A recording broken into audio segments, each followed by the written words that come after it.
to the show with the three amigos. Hochman, Crowder, and Solana on FM radio. Them boys be sliding, so we riding and we ready to go. 100,000 watts full throttle, baby, ready to blow. We passing poker up to Jupiter, we got your attention. You can tune in anywhere, but listen at your discretion.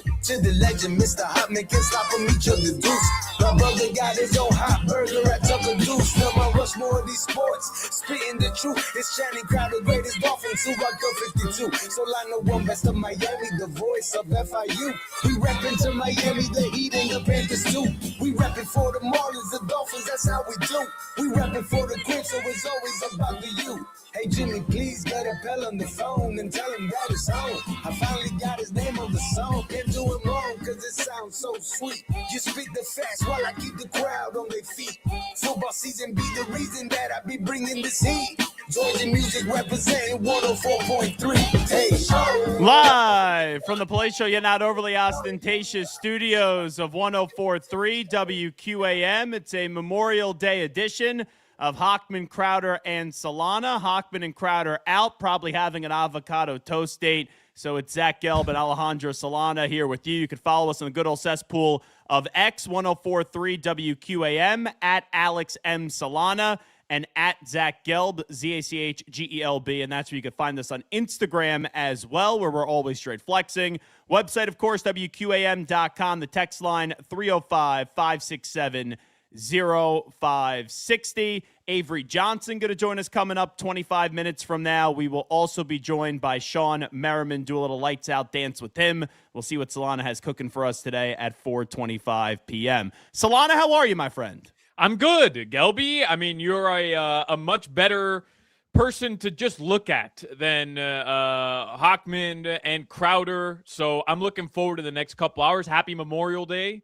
I guess we don't say Happy Memorial Day, but, the weekend and all that stuff. So looking forward to doing another show with you, Gelby. No, it's great to be back on WQAM. Jimmy here with us as well. It is a happy Memorial Day because everyone's at the beach today or by their pool, whether they're cooking up burgers, dogs. I was in North Carolina last night, and my girlfriend's father made these steaks with a blue cheese butter sauce, which was absolutely to die for. So I know everyone has fun this weekend, but it is important. The reason why we have a weekend like this, a luxurious weekend, a fun-free weekend on Memorial Day, is for the people that paid the ultimate sacrifice. So I'd be remiss right out of the gate if we didn't thank the true heroes that are no longer with us. Because you know this, a lot of times in sports, we sit back and we're like, oh my God, Dwayne Wade's my hero, or Jeff Conine is my hero, whoever it may be. This year, probably Darian Mensah for the U. But the real heroes are the people that fought for our freedoms and did so at the risk of losing their lives. Absolutely. I wish everybody a meaningful Memorial Day. How about you coming out of the gate, dropping your South Florida knowledge? You hit us with a Dwayne Wade. I mean, that's an easy one. Yeah. But a Conine. I mean, Jimmy's rocking his Marlins gear. Big weekend for the fish. I love that, Gelby. Everyone's doing the fish. Yeah. The Mets stink, by the way. Yeah, they beat your stinking Mets. Well, they're terrible. Sweat them. I would not be taking a victory lap about beating the New York Mets. There's death taxes and the Mets sucking at baseball, and David Stern should be fired. But anyway, I want to ask you something, Mr. 305, Mr. Miami Heat. I was thinking about this on my flight back from North Carolina today. Is it Giannis or bust for the Heat? Like, you being the voice of the Heat fan, if the Heat don't get Giannis Antetokounmpo this offseason, is there any way to spin it that the Heat actually had a successful offseason?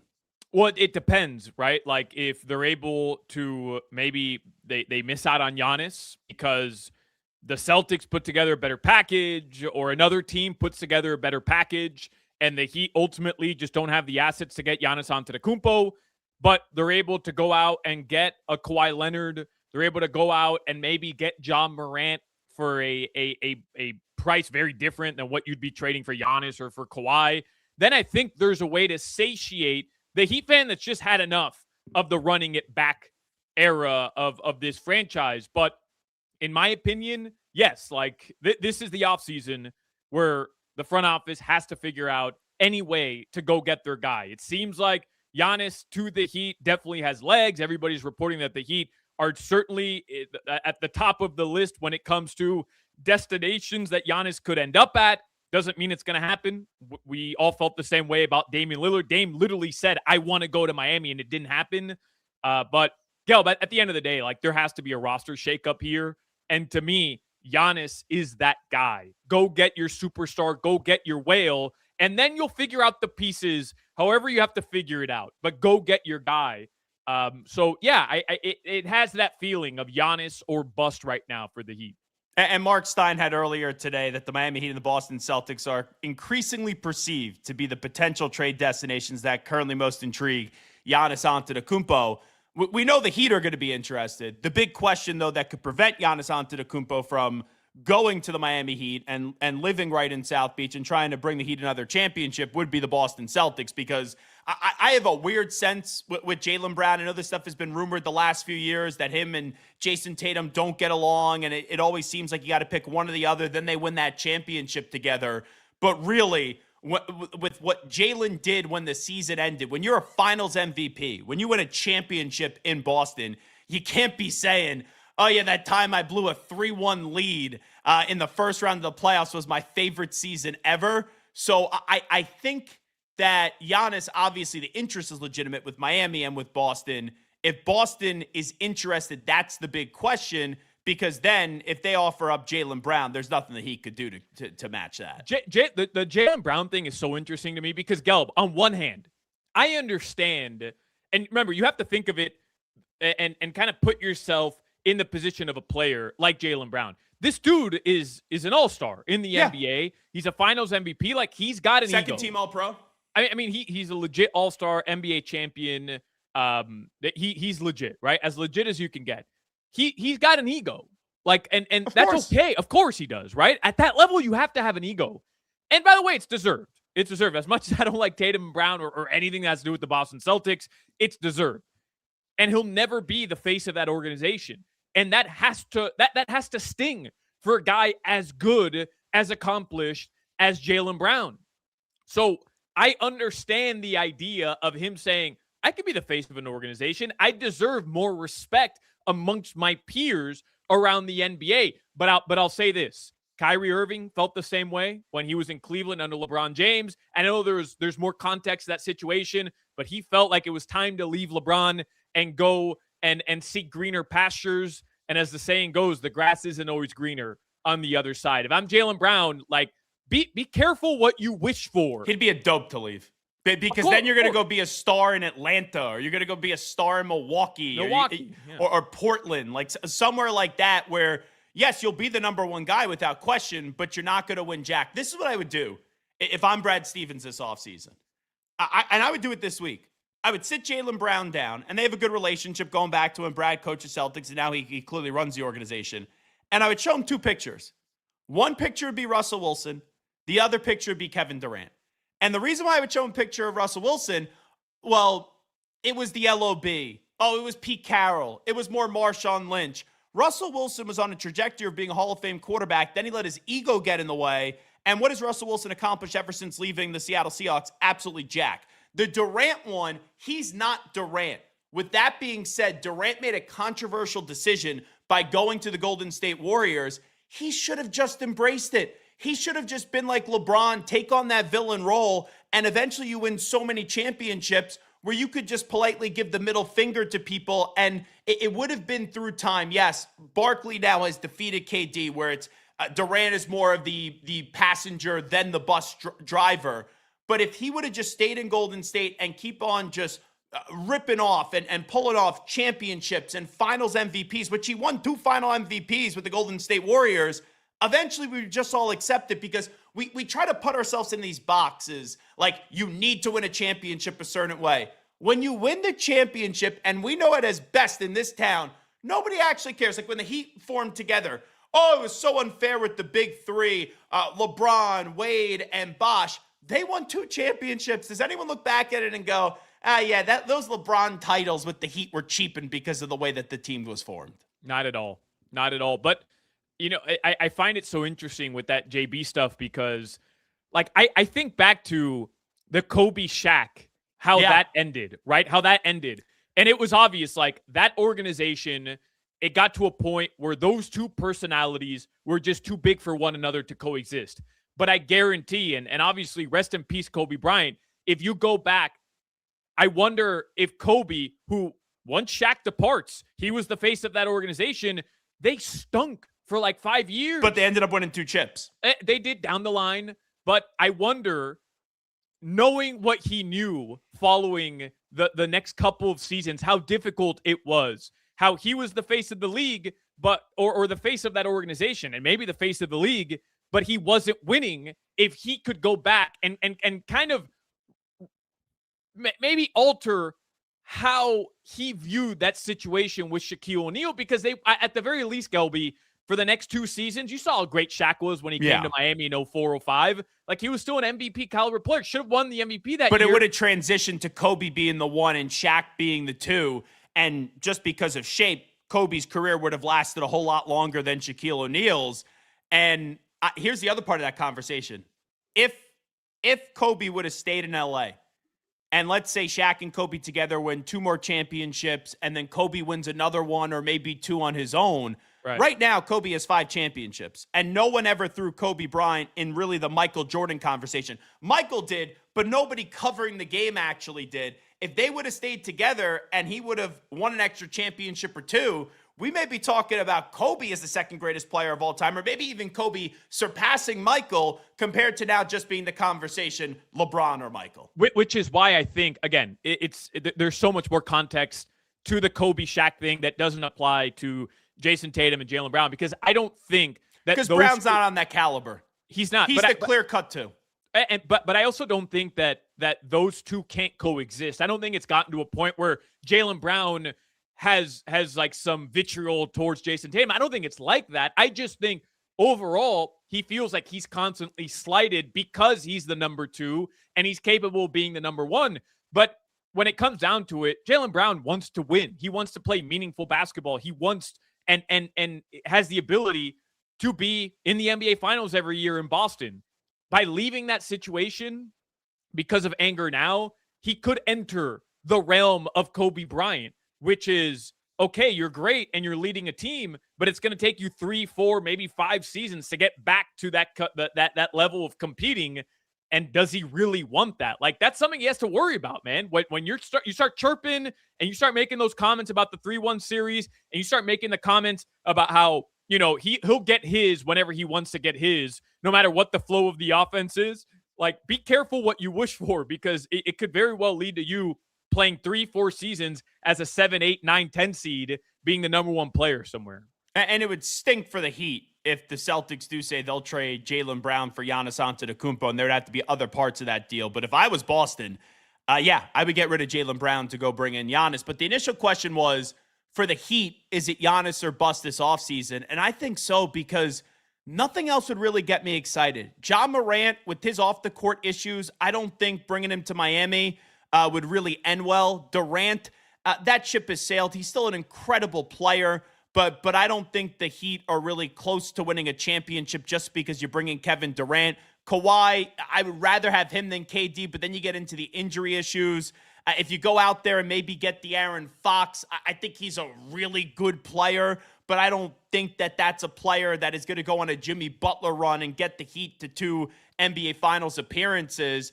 And here's one that could be interesting that I'll just throw out there. I don't think you win a championship with them, but you could be in the mix. You could be competitive. It doesn't overly excite me. That's your guy, Donovan Mitchell. If the Cavs, whenever they lose, whether it's 4 or 5, you were saying 4 or 5 in terms of it was going to be the Cavs. It's now the Knicks up 3-0 last time I checked. Maybe the Cavs just blow this baby up and Donovan Mitchell goes to Miami. Well, that's something that those of us down here in Miami that are still holding out He's a hope. Heat culture guy. Yeah, well, and him and Bam Adebayo have that relationship. There's been conversations about it already, like over the past couple of years before he went to Cleveland, that maybe he would welcome an opportunity to come to Miami.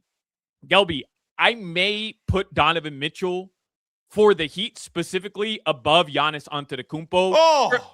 For this reason. For this reason, you could probably get him for less than what it's going to end up taking to go get Giannis. And there's a lot of Heat fans, man. Tyler Hero's gone though either way, right? Yeah, I think that unfortunately, I like Tyler.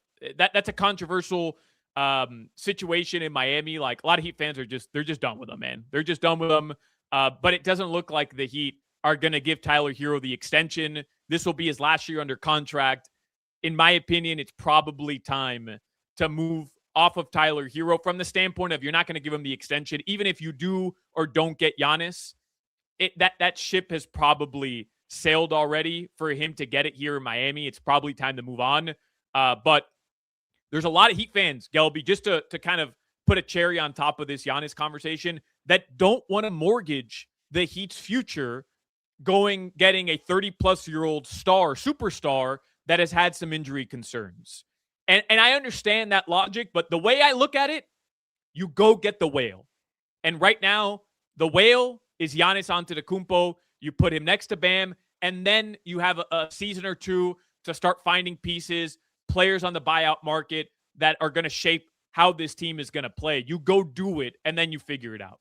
I know we're going to get to Avery Johnson coming up in 8 minutes, so let's get to headlines right now with Solana.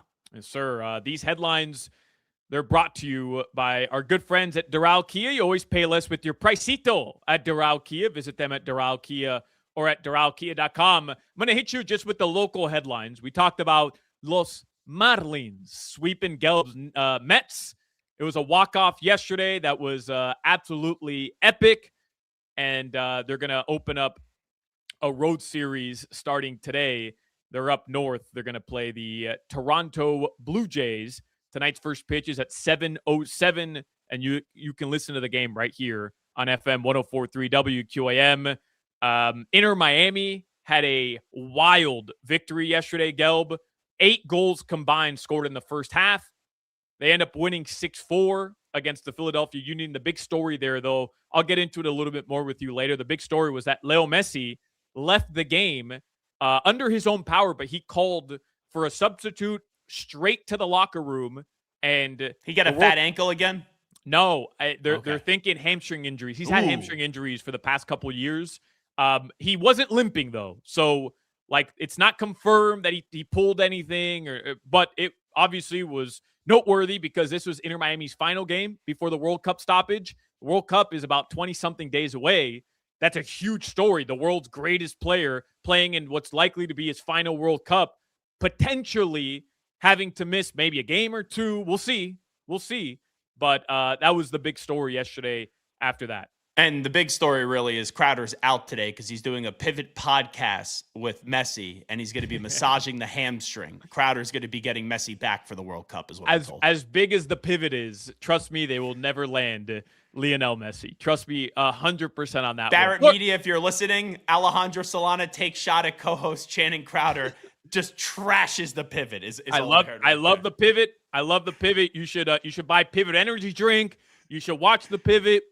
Crowder knows I'm ride or die with his pod, but they'll never get Messi. It's just not happening. There's a language barrier there, Gelby, a big language barrier.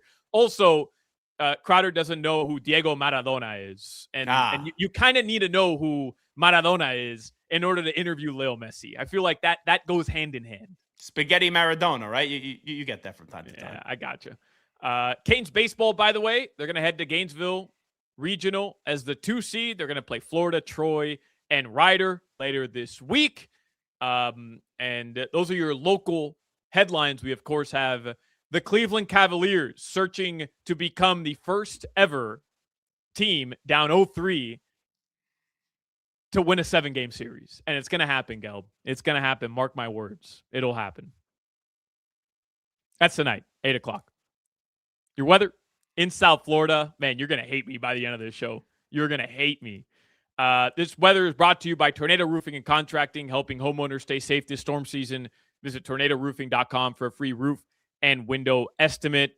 Right now in Miami, you're up in New York, Gelby. It is 1 billion degrees in Miami today. Yeah, it's like 50 here and rainy. It is a true Memorial Day Monday. Tonight, the lows will be in the upper 70s, low 80s. That is your weather. Hochman, Crowder, Solana. Hochman and Crowder out today. Zach Gelb, Alejandro Solana in with you. We will take a break. We'll be back in 5 minutes. And when we come on back, Avery Johnson will join us. Is it Is it Giannis Antetokounmpo or bust this offseason for the Miami Heat? We'll ask Coach Avery Johnson next. This is Hawk, Crowder, and Solana. You're not going to learn anything about sports on this show. I'm sorry. You're not. But I know McDonald's.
All righty, welcome back in on this Memorial Day. Zach Gelb, Alejandro Solana here with you, in for Hochman and Crowder. Let's go out to the guest line right now. We'll welcome in a man that won a championship with the Spurs, also spent a bunch of years coaching the Mavs, the Nets, and also at Alabama. And that, of course, is Avery Johnson, who joins us on the Toyota of Hollywood hotline. Shop over 2,000 Toyotas on sale at one location, Toyota of Hollywood on 441 between Hollywood and Sheridan, toyotaofhollywood.com.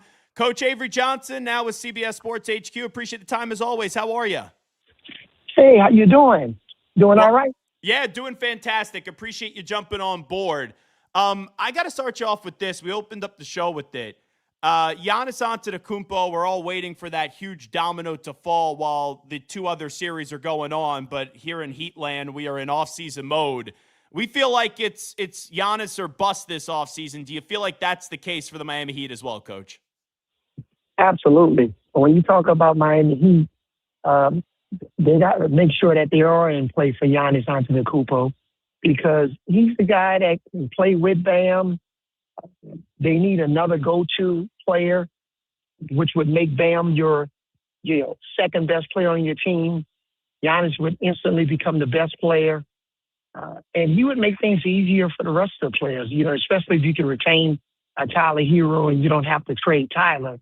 But Giannis changes everything around for the Miami Heat. We know that they're a well-coached team, so they would definitely be in play as one of the contenders in the Eastern Conference if Giannis can find his way to Miami. There's questions, especially down here in Miami, whether or not Giannis is still the caliber of player that you basically mortgage your entire future for. And, we don't know exactly what the trade package would be, but just based on some of the reports, some of the rumors, it would require a lot, multiple first-round picks down the line. You mentioned Tyler Hero, maybe even, a young player like Khalil Ware that the Heat clearly think has a promising future because of Giannis's age and some of the injury concerns over the past couple seasons. Do you still place him in that category, the whale that everybody talks about?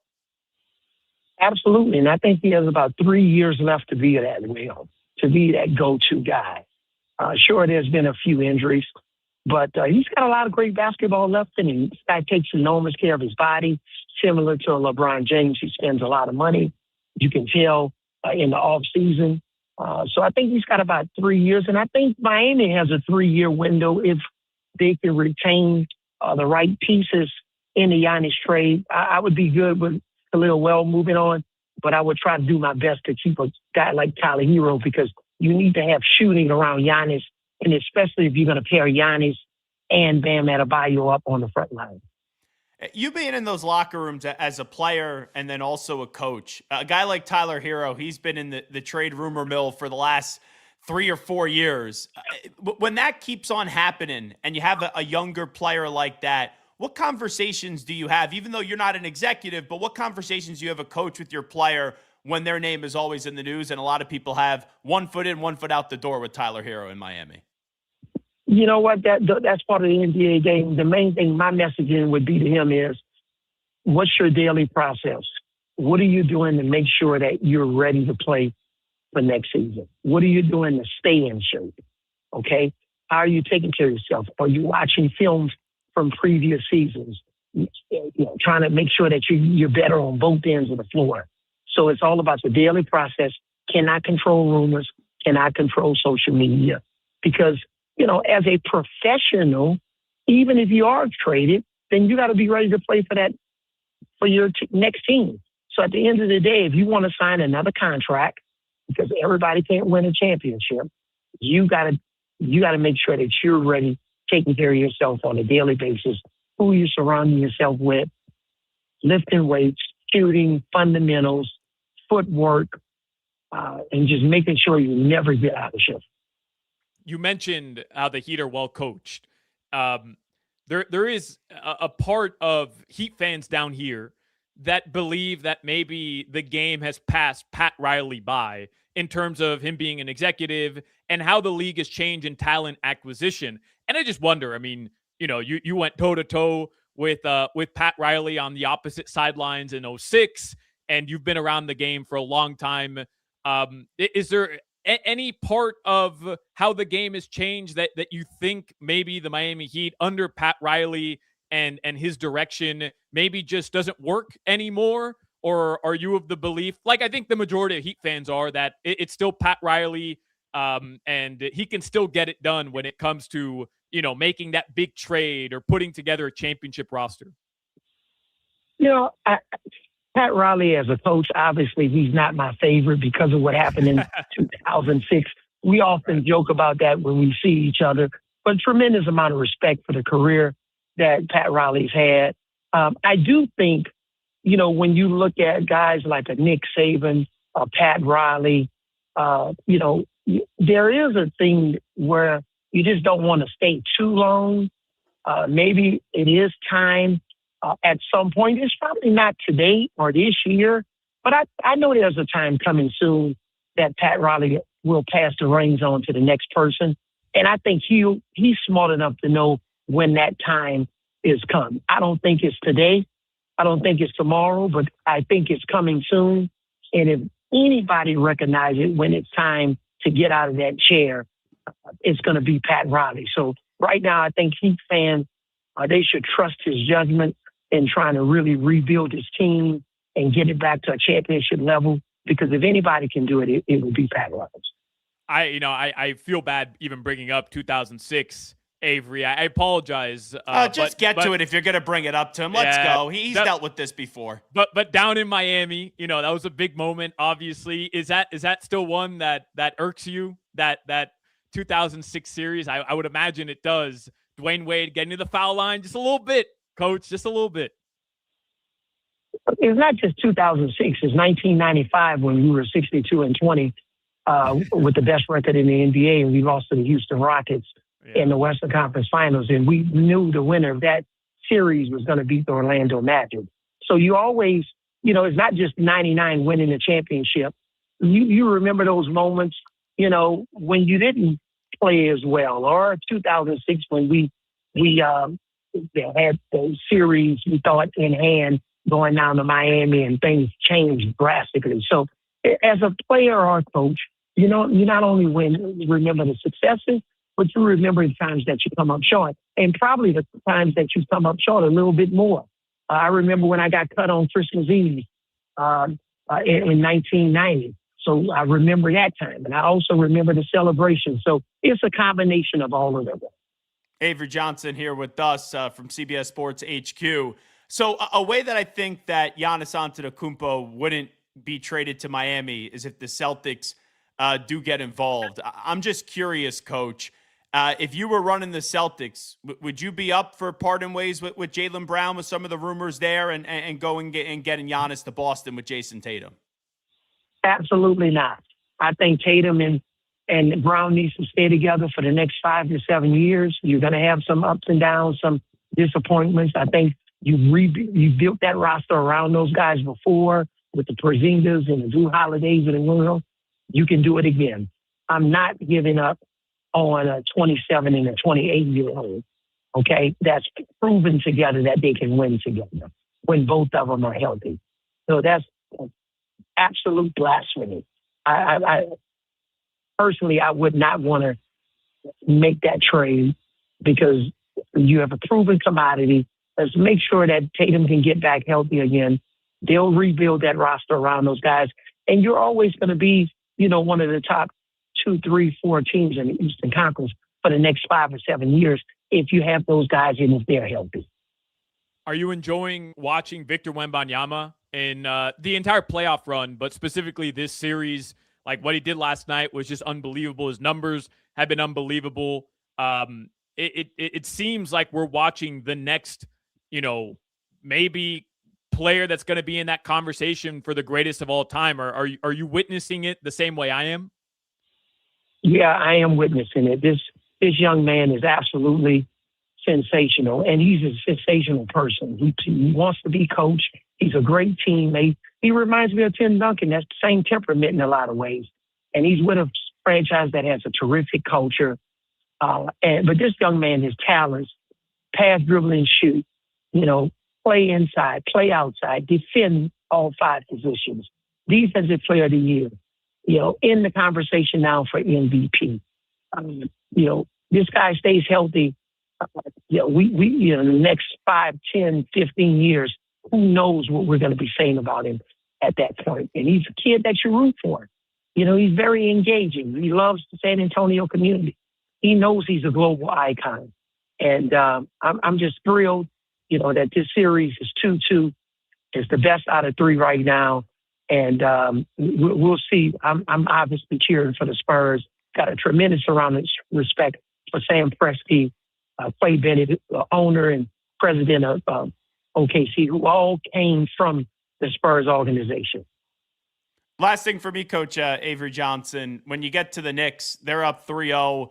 We'll see if they could close it out tonight up against the Cleveland Cavaliers. With your basketball brain, there's so many different levels to how this Knicks team was constructed. What stands out to you the most about the story of the Knicks with them being 1 win away from going to the finals?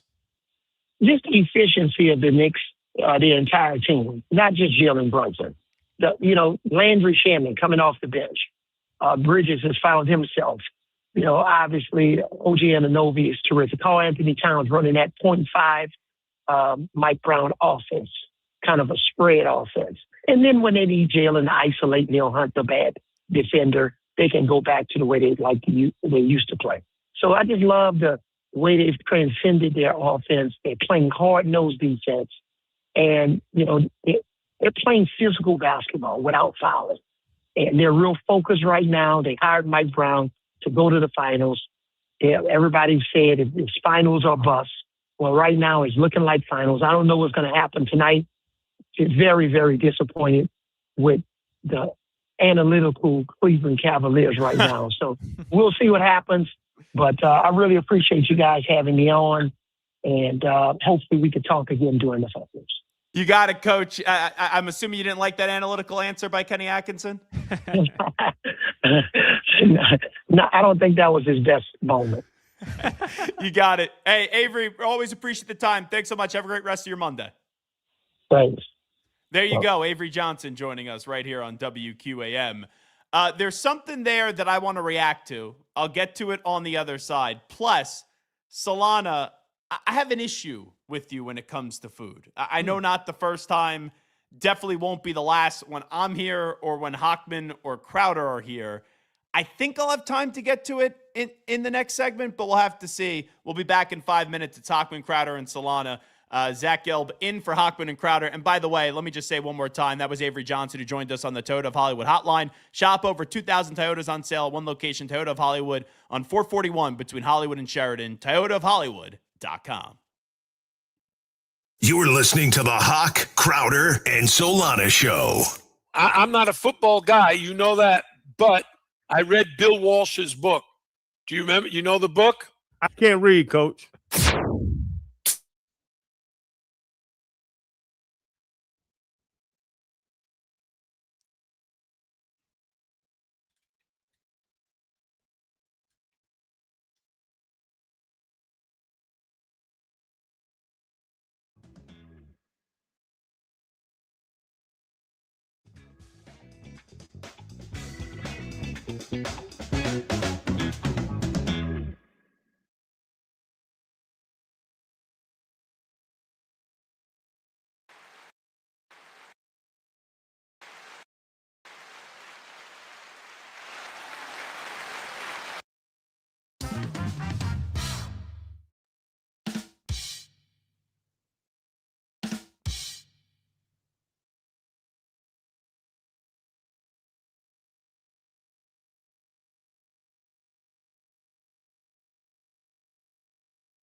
Welcome back in on this Memorial Day. It's Hochman, Crowder, and Solana. Zach Gelb and Alejandro Solana here with you. We just had Avery Johnson on a few moments ago.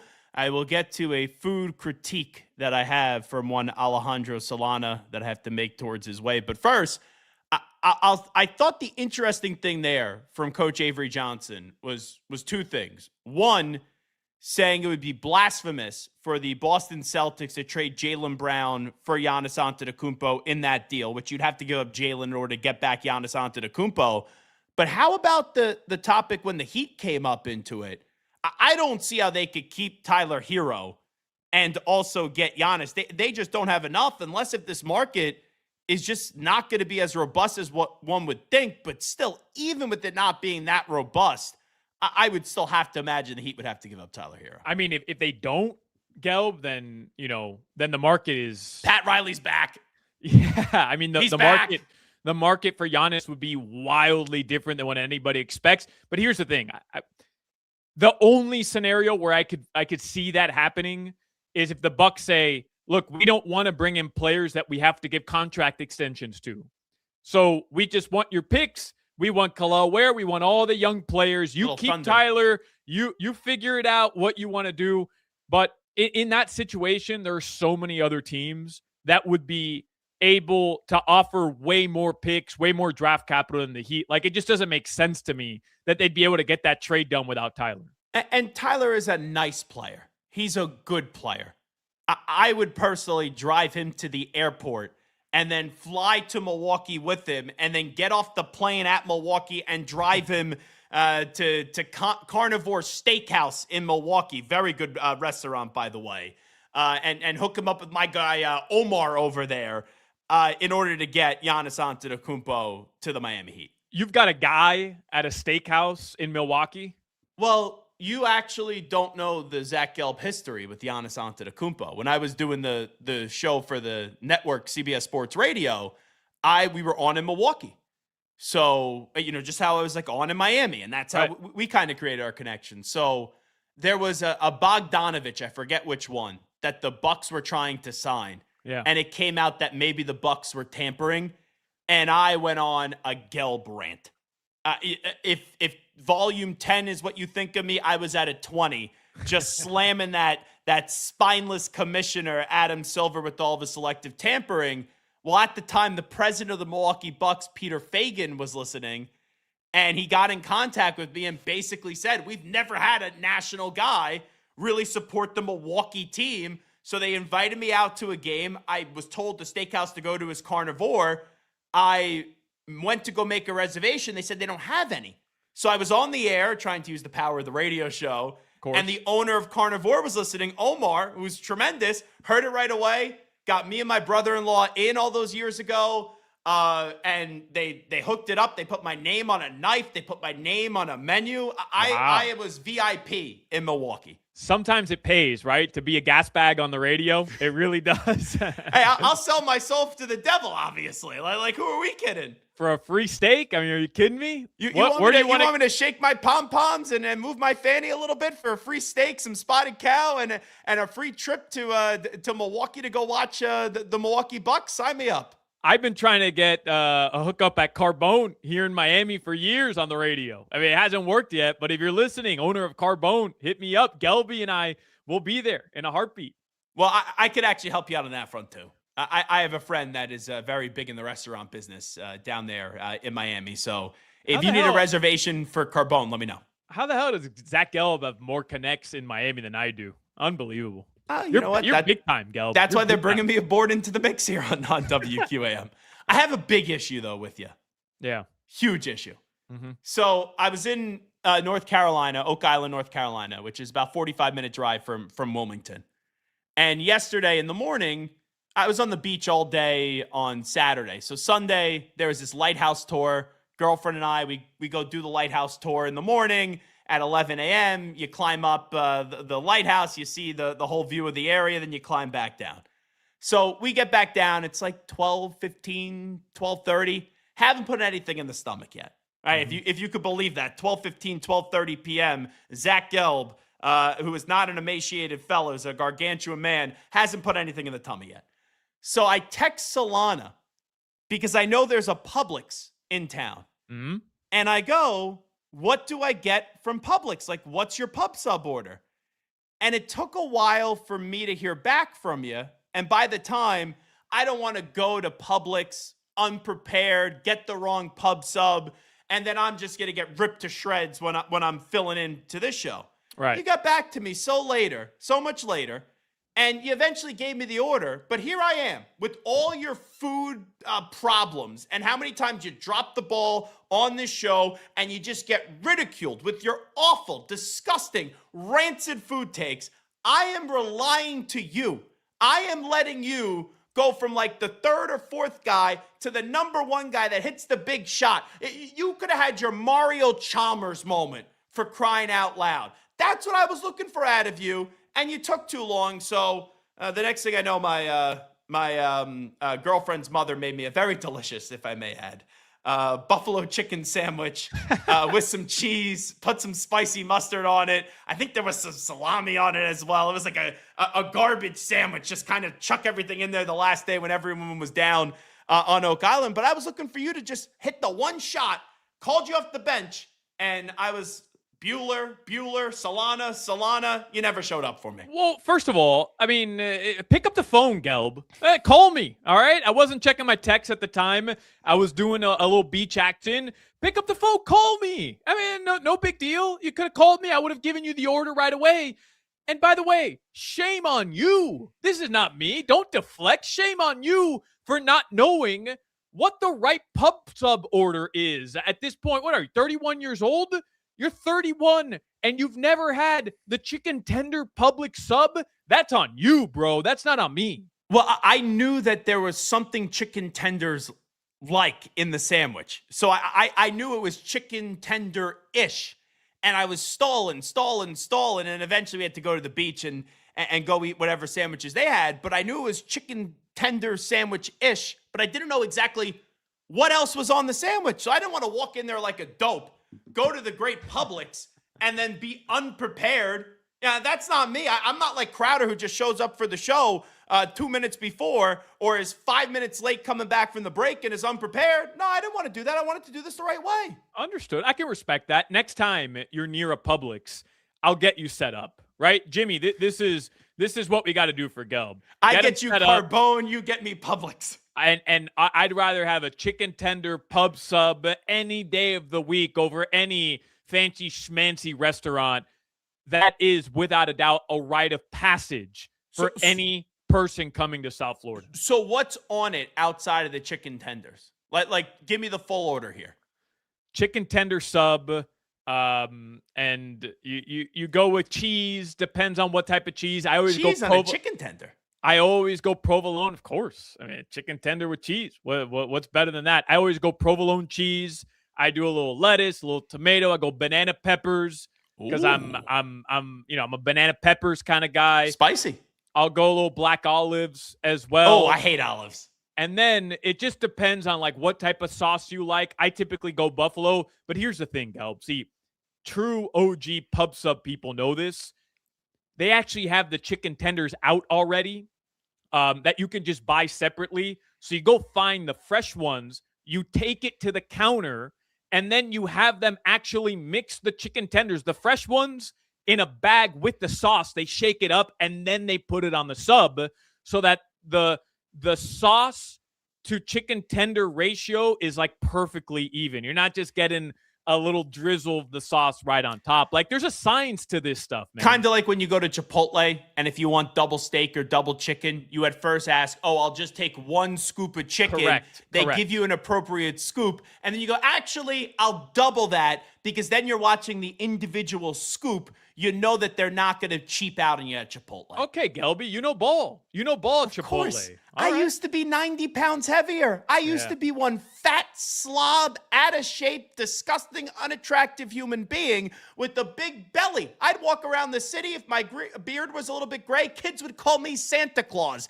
for crying out loud. So, yes, you may not think I know food, which is stunning, hearing your terrible food takes. I think most people know Zach Gelb's a food guy. Wow. Yeah. I mean, you did lose the weight. You're still ugly, but and unattractive, but at least you lost the weight. Congrats. We get a comment. This show sucks. You guys talk about nothing. That See, this is my favorite part about doing shows like this, by the way. We do a non-sports thing for 4 minutes. Right? When I talk sports, blue in the face like last time here, too much sports from the listening audience. Now I go 4 minutes of non-sports, and we're talking about a pub sub. Solana and I are the worst two human beings on the planet. Yeah, well, that person obviously doesn't listen to this show because we've probably talked more sports in 1 hour than Hawk, Crowder, and myself would talk over 4 hours of a show. So go. And also, it says bring Big O back. Why go Big O? Why don't you go to Jorge Sedano? Why don't you go to Sid Rosenberg? Why do you go to Big O? That's my question. Big O hasn't been on WQAM, and everybody knows I worked with Big O. Love Big O. Yeah. Big O hasn't been on WQAM since 2018, guy. If you're looking for Big O, he's on YouTube. He's got millions of podcasts you can go listen to. Solana didn't even have hair on his body back then. Go do it. Go. You go. Go ahead. This show's not for you, Dwayne. Get out of here. By the way, the only way to spell Dwayne in Miami is the way you spell it for Dwayne Wade, you bum. Get out of here. Oh, my God. A bum. All righty. Zach Gelb and Alejandro Solana here with you. Jimmy as well. It's Hochman, Crowder, and Solana on this Memorial Day. When we come on back, I have high expectations for the Miami Canes this year, Miami Hurricanes, and I have a man crush, an absolute man crush, in my estimation, on a guy that should be the Heisman Trophy favorite. We will talk Canes. We will talk Darian Mensah when Zach Gelb and Alejandro Solana on Hochman, Crowder, and Solana continues after these short messages. This is Hawk, Crowder, and Solana. Jimmy, you know how to make a hot tea? No, I do not. You know the ingredients of tea. Water.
Welcome back in on this Memorial Day Monday. Zach Gelb, Alejandro Solana in for Hochman and Crowder. Jimmy holding it back down in the WQAM studios. Good stuff with Avery Johnson, who joined us on you could go back to it in the free Odyssey app rewind function at 2:25. Coming up in an hour 25 from now, we'll be joined by Sean Merriman. Curious about his thoughts on Jacob Rodriguez with some of the push that's been out there with the current Miami Dolphins linebacker that they just drafted about a month ago. But Solana, I was thinking about what we're going to talk about today. And what was that? Do we have breaking news?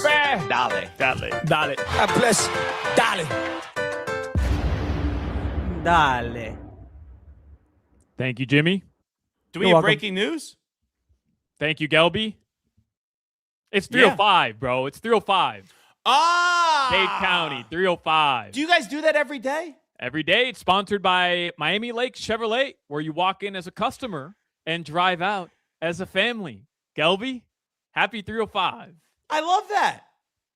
I remember when Tobin, I beefed with Tobin for a little bit before then we became friends. Right. He used to do Our Number Tua or something like that. Yeah, our number 2. And I love Tobin's songs, but the Our Number Tua I thought was a little like radio, like, hey, what's up, everybody? Our Number Tua. And I texted Leroy, listening to your Our Number Tua. And then Leroy was defending me, and then Tobin got upset. And that, it forced a phone call from me. And then after that, Tobin and I basically kissed and we made up and we're all good. Yeah, I think he still hates you, but whatever. No, when I walked into the studio, though, he got up and, came over. We conversed, shook hands. Mm-hmm. It was, I think, game-recognized game there, in that opinion. All right. Yeah, our number 2 was good until, Tua stunk.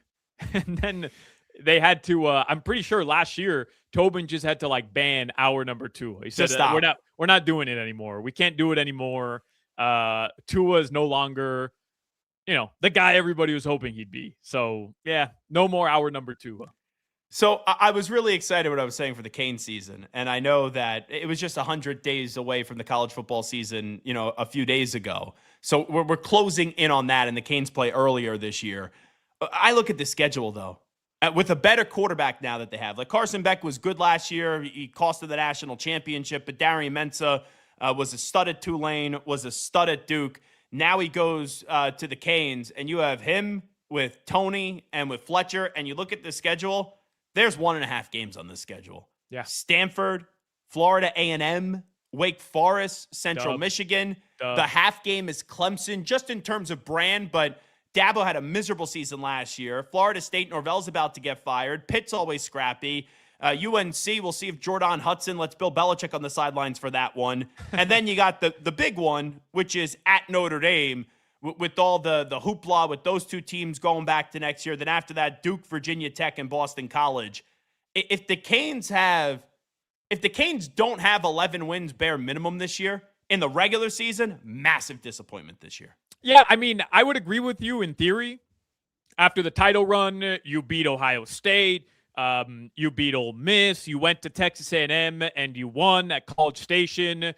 And you were, Gelb, it's funny. They were literally a possession away from winning the national championship at home until Carson Beck throws that interception. If he makes a better throw, they win, and they have a better quarterback this year. I know you lose on the defensive side of the ball led by Bain, but man, they have the best backfield in college football entering this season with Mensah, Fletcher, and Tony. We've been talking about this. I'd asked Crowder about it a couple weeks ago because the Canes still, if you think about how crazy this is, the Miami Hurricanes have been in the ACC since what, Jimmy? 2004, 2005? Yeah, 2004. And they still, Gelb, have never won an ACC title. The list of teams to have won an ACC title, SMU before the Miami Hurricanes, it's embarrassing. And I was asking Crowder, does it really matter anymore if Cristobal even gets to the ACC title game or not? Look, yes, you'd want to be there. Yes, you'd love to win it. But does it matter? Last year, in my opinion, proved. Just make sure you do enough to satisfy the committee to put you in the top 12 college football playoff, and it doesn't matter what else happens.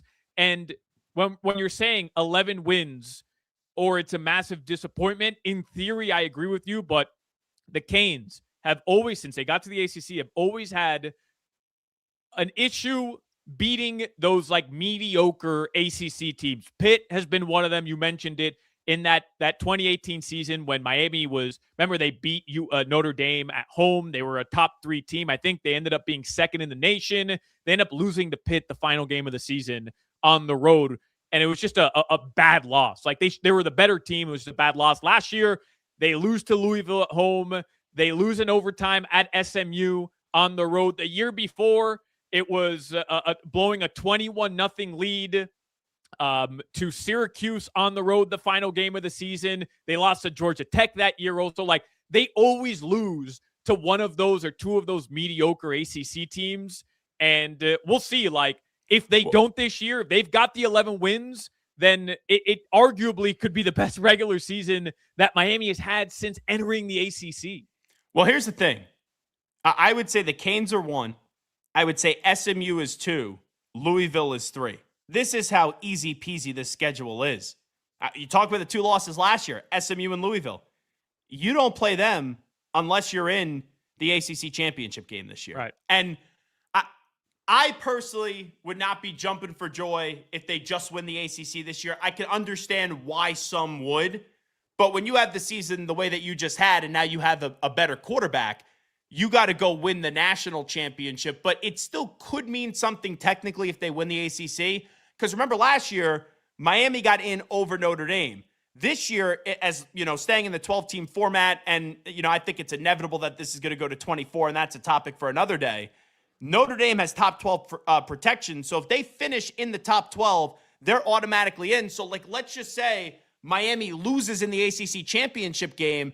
They could be, in theory, a team that looked like Notre Dame last year where people thought, oh, one of the national championship contenders, and they could be on the outside looking in. So winning the ACC, it matters. It's not going to define success this year for Miami, but It still matters because if you don't, without really a strong backing with the ACC, you could be on the outside looking in come playoff time.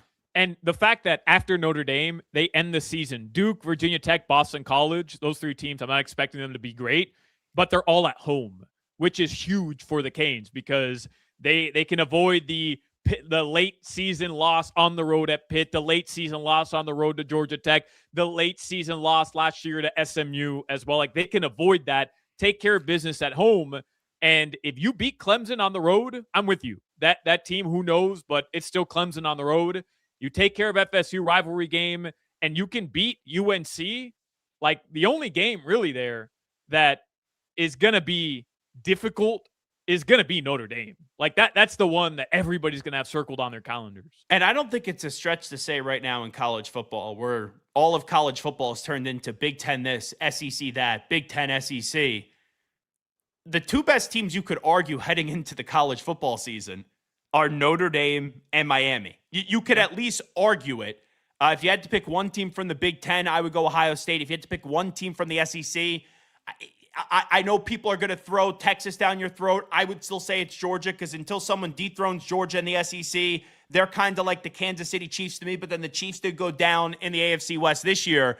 But I love Darian Mensah. Like, I'm a Heisman Trophy voter. Someone asked me the other day, because you get 3 votes for the Heisman, who would be your 1, 2, 3 preseason right now?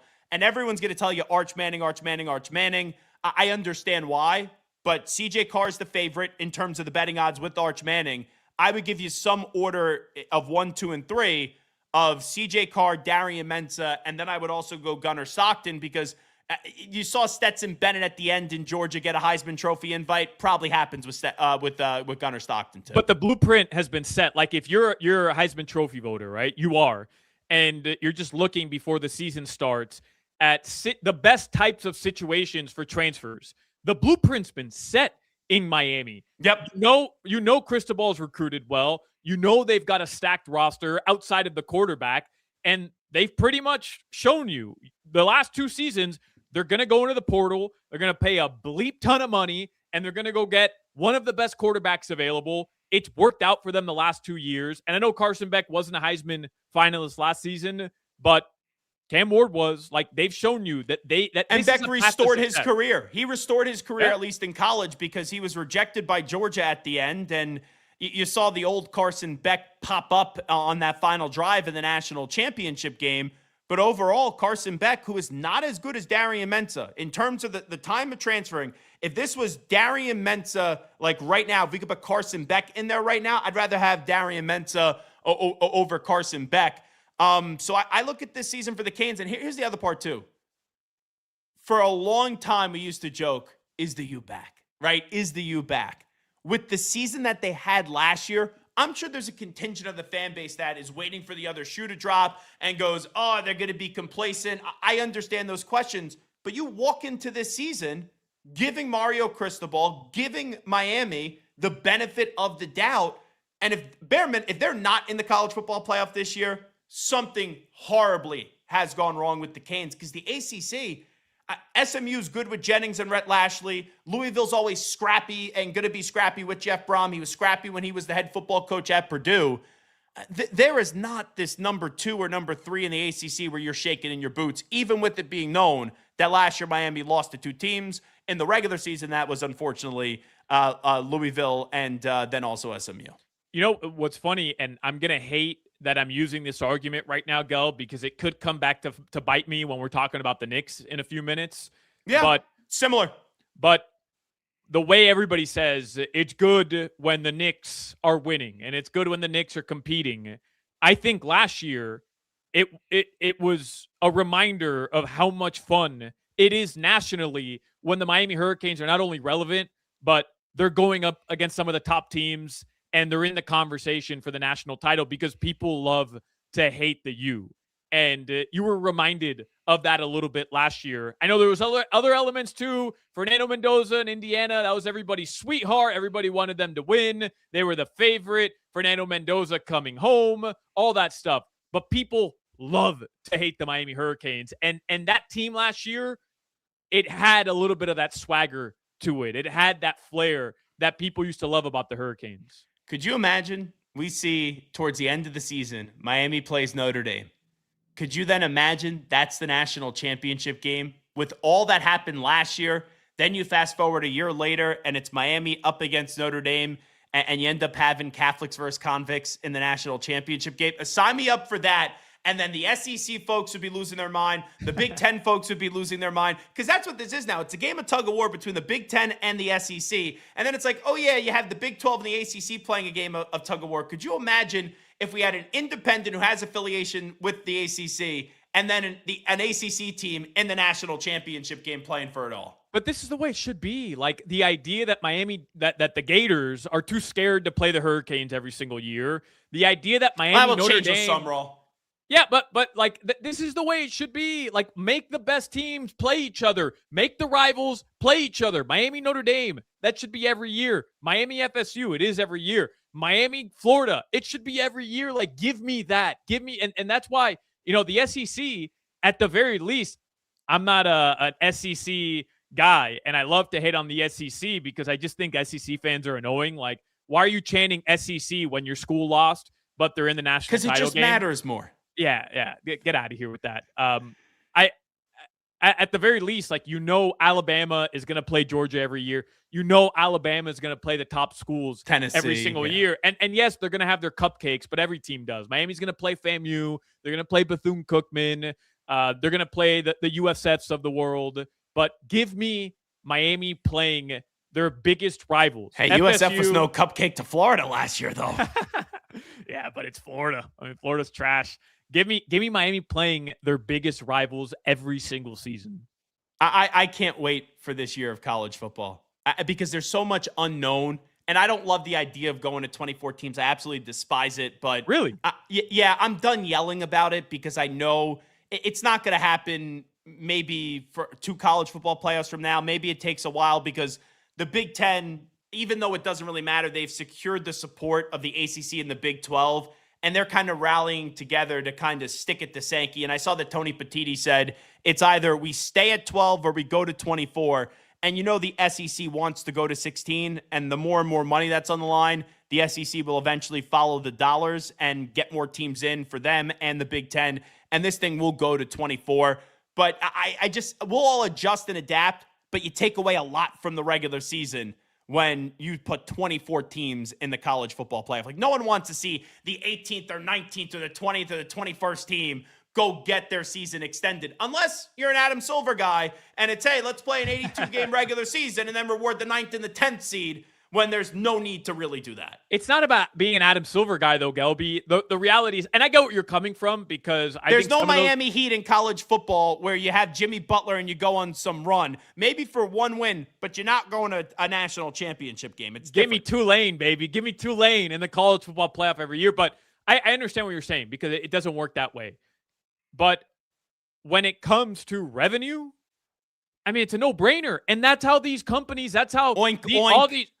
Right, but pigs. Yeah, but that's how all these sports organizations operate. Like, I live in that world where, do I necessarily think it's the best product? No, but the decision makers are interested in what? One thing, and that's making as much money and lining their pockets with cash.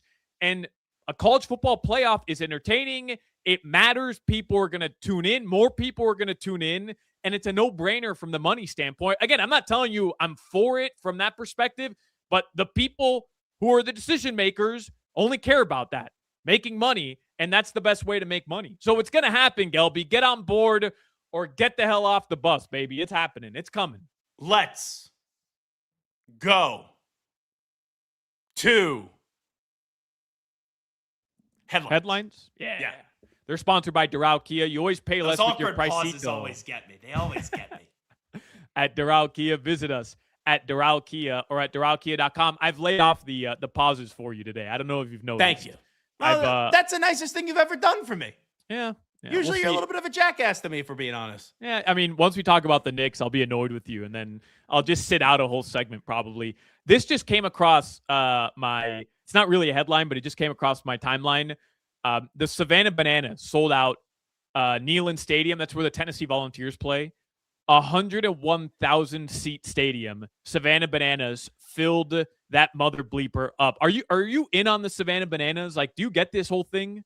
So I don't like to trash something before I've experienced it. And I've seen the social media videos. And like, I remember as a kid watching the Harlem Globetrotters, and they had like the Washington Wizard or the Harlem Wizards, whatever, like the spinoff of was that.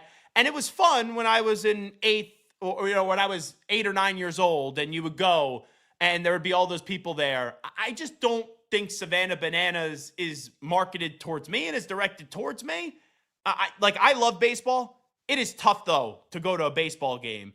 And I understand this is fun and interactive and all that stuff. And it's like a sing-along and it's a show and it's a Broadway show on a baseball field. So I don't want to rip it because I haven't experienced it.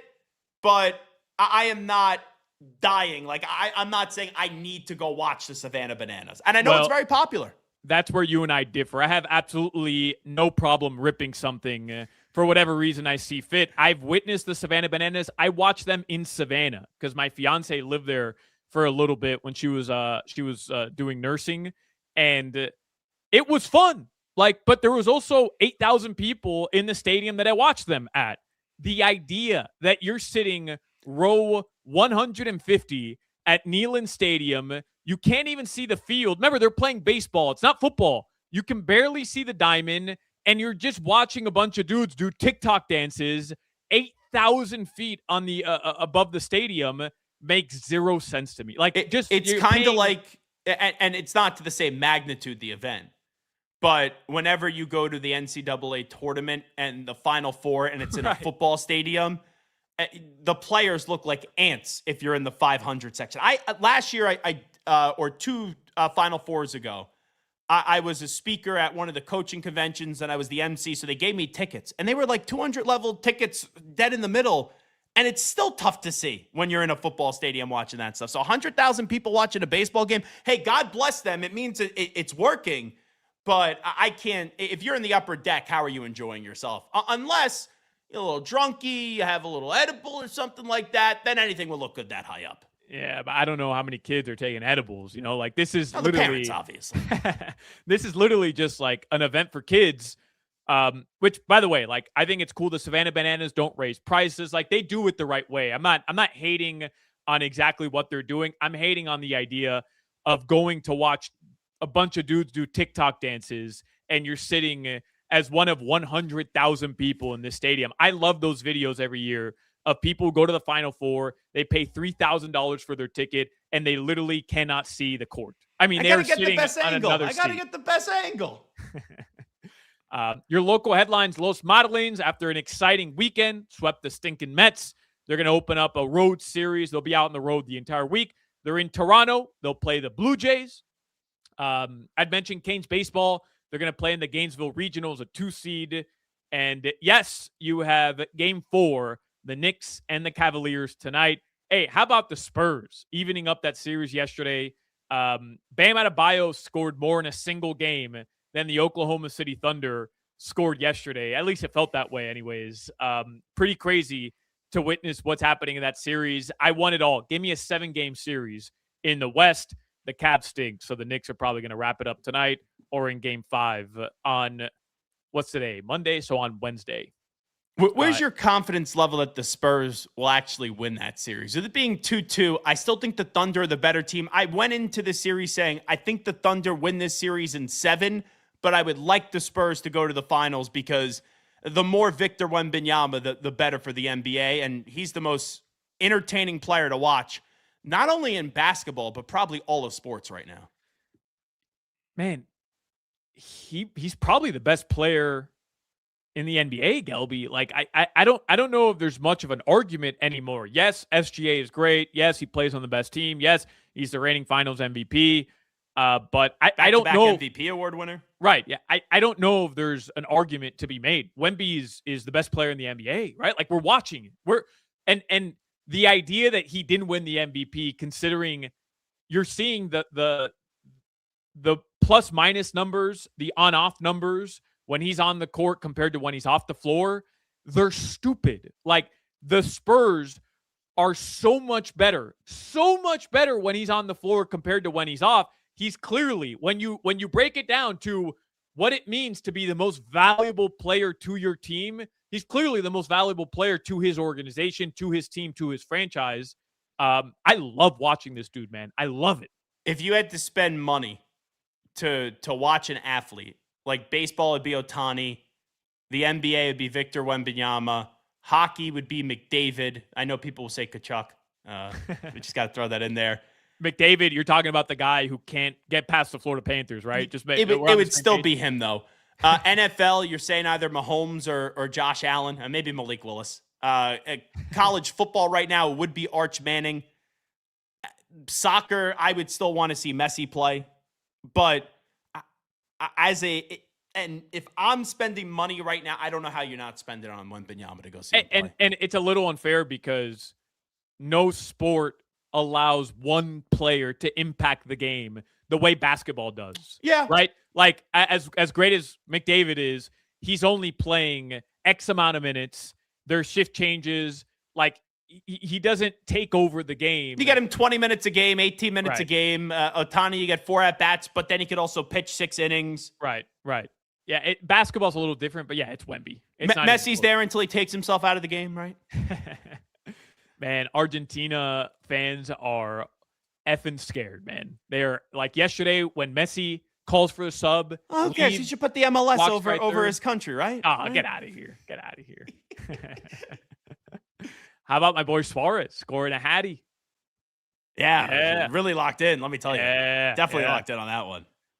Tonight, Knicks Cavs is at 8 p.m. Spurs Thunder will be tomorrow at 8:30 p.m. Your weather in South Florida right now, it is hot, 90 degrees. Tonight, the lows, they're going to drop into the upper 70s. That weather report is brought to you by Tornado Roofing and Contracting, helping keep your home and family safe when the storms roll in. Visit tornadoroofing.com for your free roof and window estimate. Solana had an oopsie. We will revisit it when we come on back. It's Hochman, Crowder, and Solana. Zach Gelb in for Hochman and Crowder, along with Alejandro Solana, Jimmy in as well. Coming on back at 104.3 WQAM. This is Hawk, Crowder, and Solana. I have a package of frozen corn dogs in my freezer right now as we speak. I'm sorry to hear that.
Hochman, Crowder, Solana on this Monday. Zach Gelb along with Alejandro Solana. We got Jimmy back in the WQAM studios as well. Had a good conversation about an hour ago with Avery Johnson. You can go and hear it on the free Odyssey app using the rewind function. But Solana, last week, I guess, when I did my weekly appearance with you guys, or maybe it was 2 Wednesdays ago, because it was before the fact that we knew that the Knicks were going to play the Cleveland Cavaliers in the Eastern Conference Finals. The Knicks were already through after sweeping the Philadelphia 76ers, and they were still waiting to see if it was going to be Detroit or if it was going to be Cleveland. We got into the conversation on who would win the series between the Knicks and the Pistons or the Knicks and the Cavs, and I said that the Knicks would beat the Cavs in 5 or 6 games max. You said, no way, no how. Donovan Mitchell is better than Jalen Brunson, and you ended up saying that the Cavs would win the series in 5 games or less, and it may even be a sweep. Tonight, the Knicks are 1 win away from going to the NBA Finals. They're up 3-0 up against the Cleveland Cavaliers. Your hatred of the Knicks has got to a point where Knicks fans now, when they do these Instagram reels and these TikToks, are using that segment. And then I guess in the segment, I said to Solana, like, you were fake news. And then it cuts right into a Jalen Brunson highlight package. So I think you owe a mea culpa to the New York Knicks. I do not. I don't owe anything to anybody who supports the New York Knicks. First of all, let's be honest, like 99% of Knicks fans are not even real Knicks fans. They're just jumping on the bandwagon. They're just jumping on the bandwagon up in New York. They're just jumping right on the bandwagon up in New York. I'm sick of seeing Timothy Chalamet on the damn sidelines. I'm sick of seeing Ben Stiller, who would rather go to the Met Gala than even be at a Knicks playoff game. But he wants to be the biggest Knicks fan.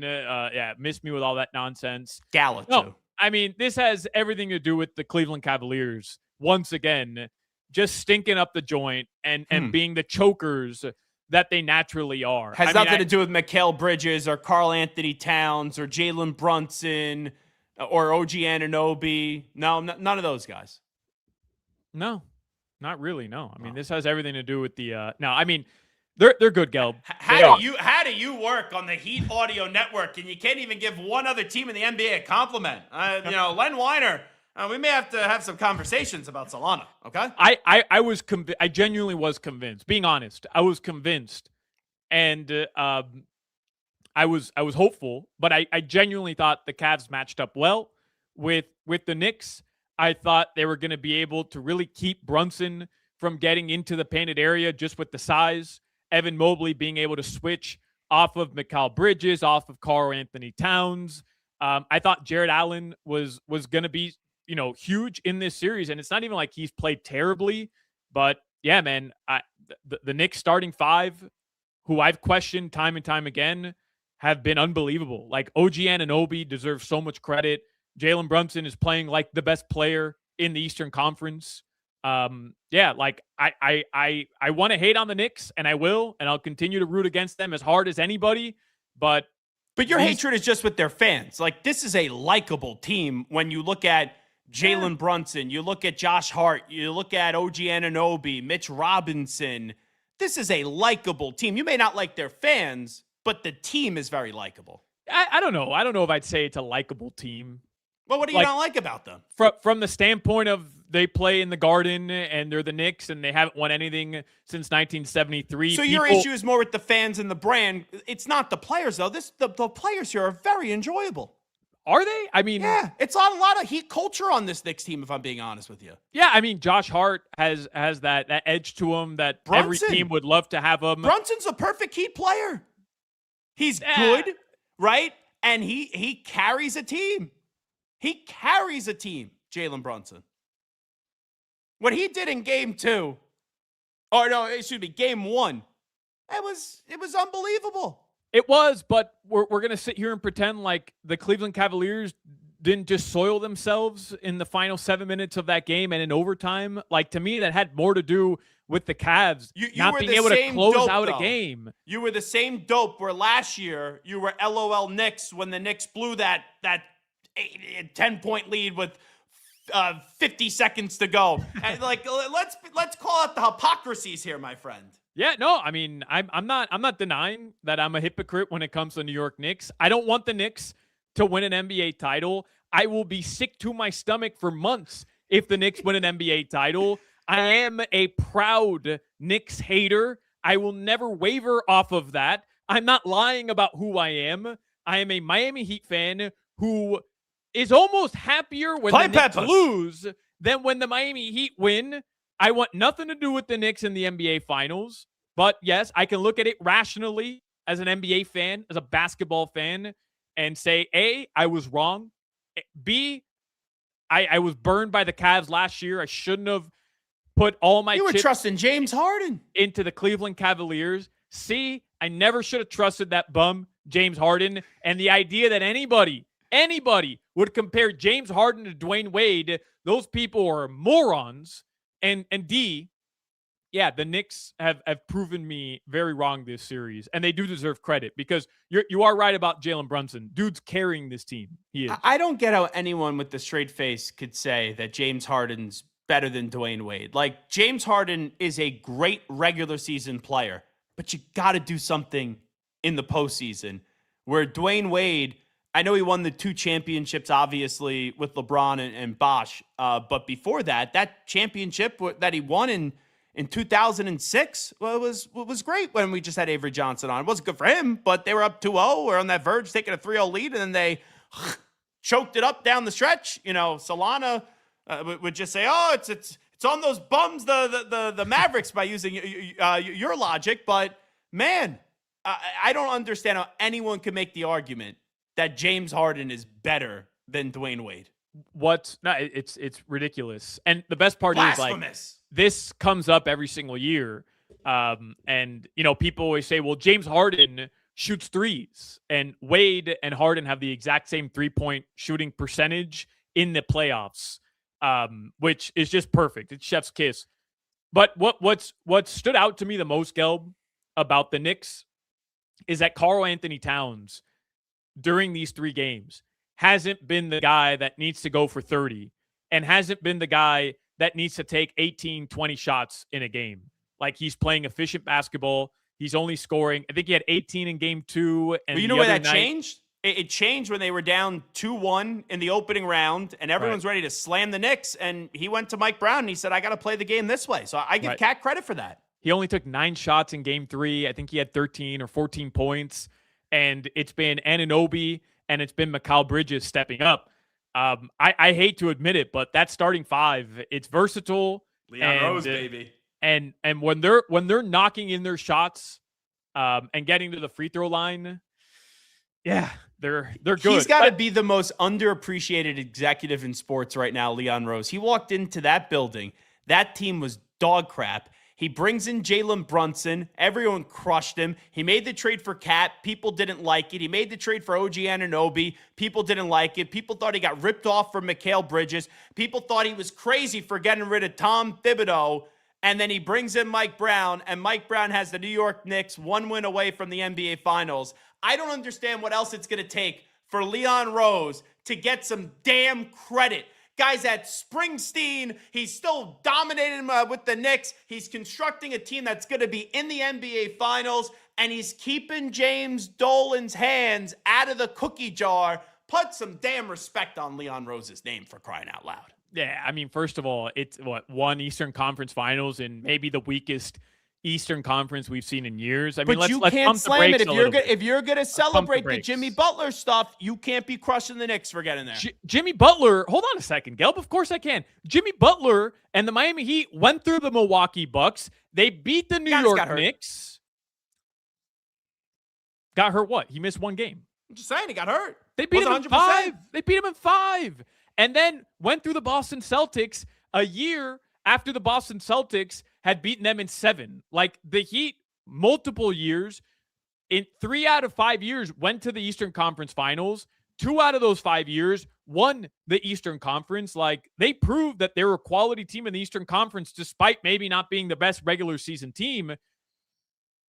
The Knicks haven't really beaten anybody this year. Like, you could only, you did the same thing with the Patriots. You could only play who's in the conference. So, because everyone else wasn't at the top of their game, because the Celtics choked the lead up 3-1 because the Pistons couldn't find a way to hold on, and the Pistons had a great chance to go to the finals. I need to now sit there and take away from the Knicks. Just stop being a hater for 1 second. Stop being a hater for 1 second. Impossible. I'm a professional hater when it comes to the New York Knicks and the Boston Celtics. Gelb, do you think, because they're either gonna win today or they're gonna win in 5. This series is done. The Cavs are literally, again, the biggest fraudsters every single year.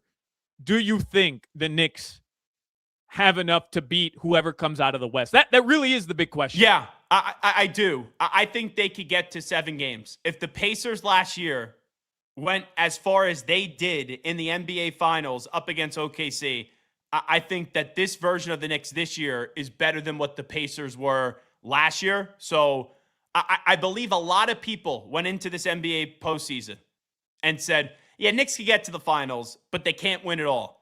With how dominant they've been in these last 2 series, the Spurs and Thunder will be the favorite, but I don't think it's going to be an overwhelming favorite where people are going to look at the Knicks and say they have no shot. I think the Knicks have a legitimate shot to beat either the Thunder or the Spurs. Do you think they have a better shot against either team? Because I think their better shot would be against San Antonio. And as great as Wemby's played, and if they beat OKC, I mean, huge. But I think OKC defensively creates a lot more matchup nightmares than the San Antonio Spurs do. I think the Thunder probably remind the Knicks a lot of themselves and a better version of themselves. So I think the Thunder would be a tougher matchup. With how young Wembanyama is, and I know that he has a lot more around him than what LeBron had his first championship with, first finals appearance up against the Spurs with the Cavs. What did you have of that team? Like Daniel Boobie Gibson and Gauskas. There wasn't a lot of stars on that team, but it's still so tough to win that early in your career in the NBA. So yeah, I would agree with you that the Spurs, it's a better shot for the Knicks to take down the Spurs than it would be OKC. Shannon Brown, Boobie Gibson, Drew Gooden, Larry Hughes, Damon Jones. And you know who the coach was? Danielle Marshall, Sasha Pavlovich, Eric Snow, a young Anderson Varejao. Do you remember the coach was? Come on, Solana, Mr. NBA. Mike Brown. Yeah. Mike Brown, you gave it away. Mike Brown, who was twice the coach of the Cavs, is now finally getting some revenge on the Cleveland Cavaliers in this NBA postseason. That's right. Hochman, Crowder, Solana, Zach Gelbin for Hochman and Crowder. We'll take a timeout. We'll come on back after these short messages. This is Hoch, Crowder, and Solana. I have this fantasy, I've had this for years, of becoming obese and bedridden and just watching TV all day and having people bring me food.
Hochman,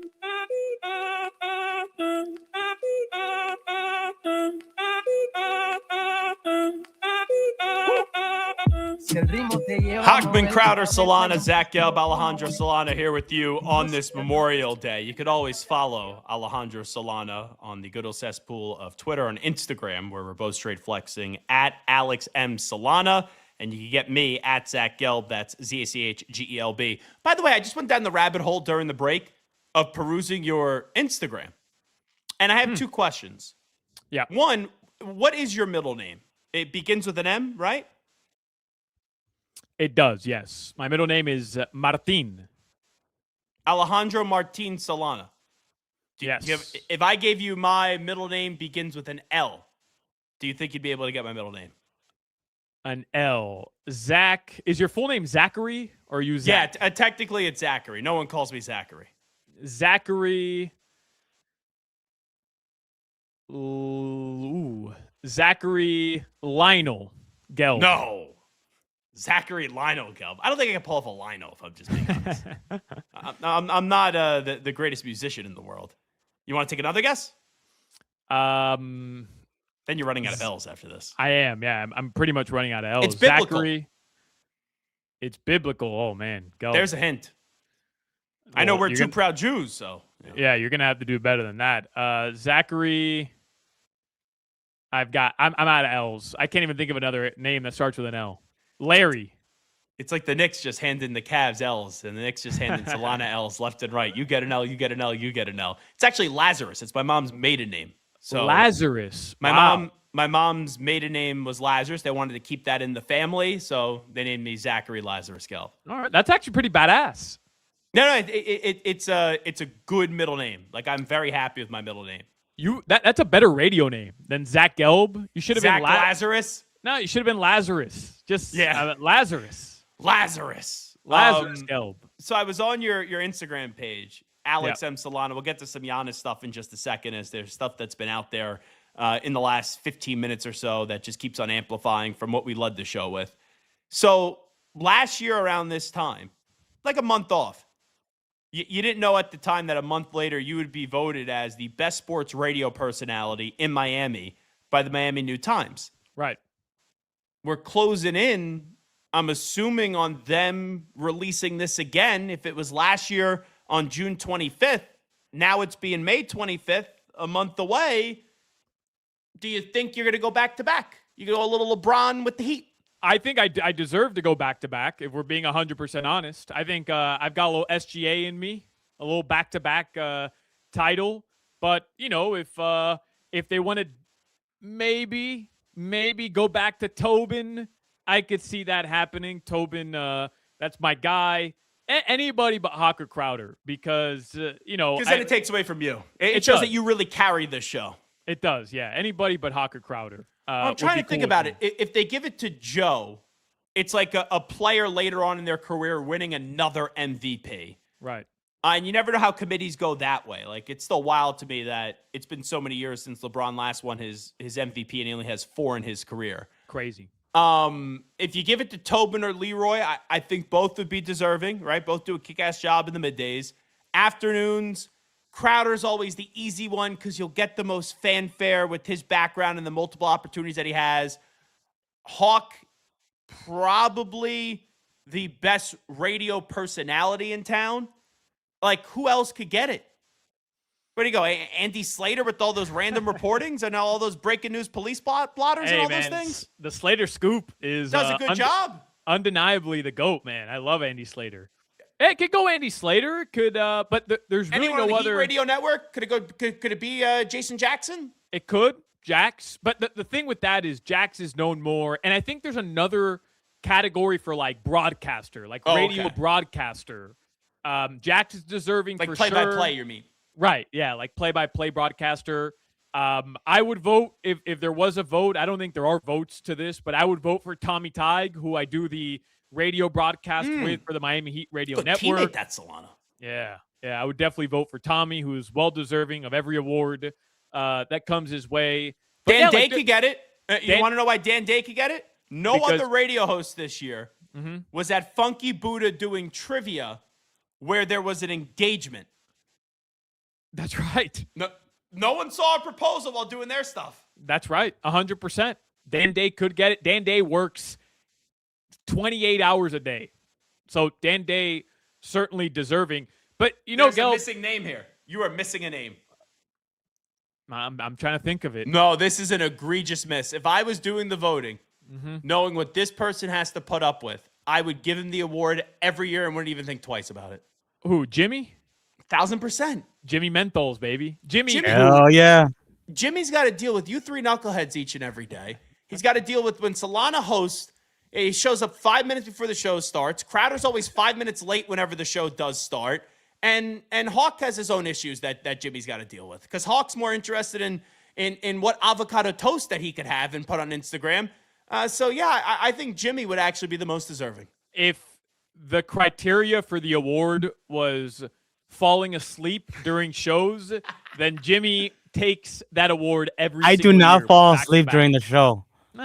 That's debatable. We have some kind video. of sound Gelb. like you're half in the bag right now, Jimmy, when you say that. So I don't know how believable that is. We've got some video of Jimmy potentially dozing off, Nodding during off. shows. Yeah, potentially.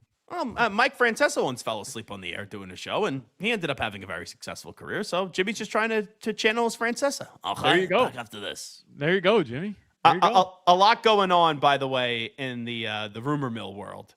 So this all kind of started off with Mark Stein. He does a great job, right, covering the NBA for years. And he said the Miami Heat and Boston Celtics are increasingly perceived to be the potential trade destinations that currently most intrigue Giannis Antetokounmpo. So if you go through that, He'd have interest, I would imagine. Giannis has interest in the Heat. I don't know if the Celtics have interest in Giannis. I do not know. But Giannis has interest in the Boston Celtics. So some other things that have emerged. Hawks, Rockets, Blazers, Jaylen Brown and potential Giannis trade. Sources also tell Mark Stein that the Atlanta Hawks, Houston Rockets, and Portland Trail Blazers hold trade interest in Celtic star Jaylen Brown, especially if Boston pursues Milwaukee's Giannis Antetokounmpo this offseason. Could you imagine this? The Bucks are trading Giannis, hypothetically, let's say if he doesn't go to Miami. They trade him to the Celtics.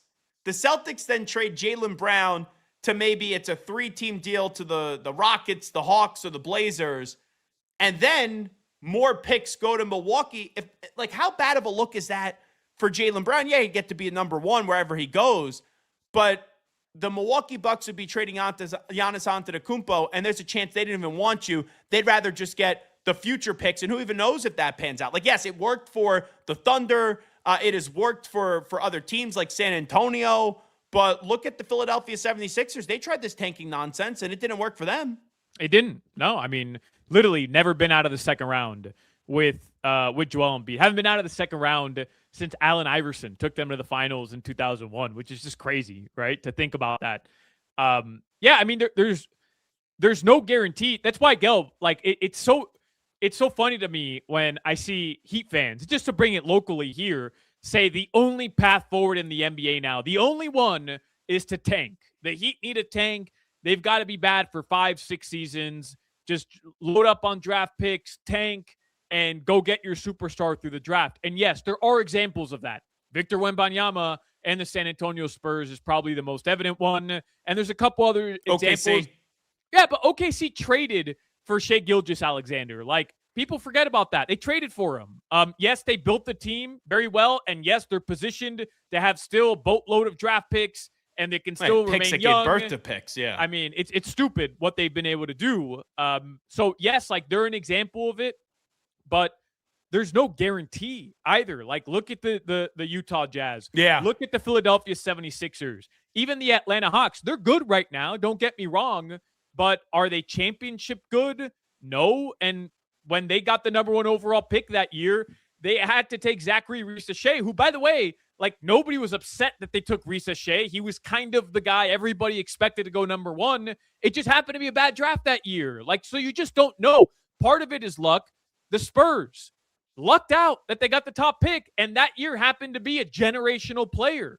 But what if the Spurs didn't luck out? And by the way, everybody likes to forget that for 5 years leading up to Wemby, they were really bad. And do you want to be really bad year after year after year with no guarantee that you're going to end up with a superstar So I'm not saying tanking doesn't work, and I'm not suggesting that teams shouldn't go down that path if it's the best situation for them.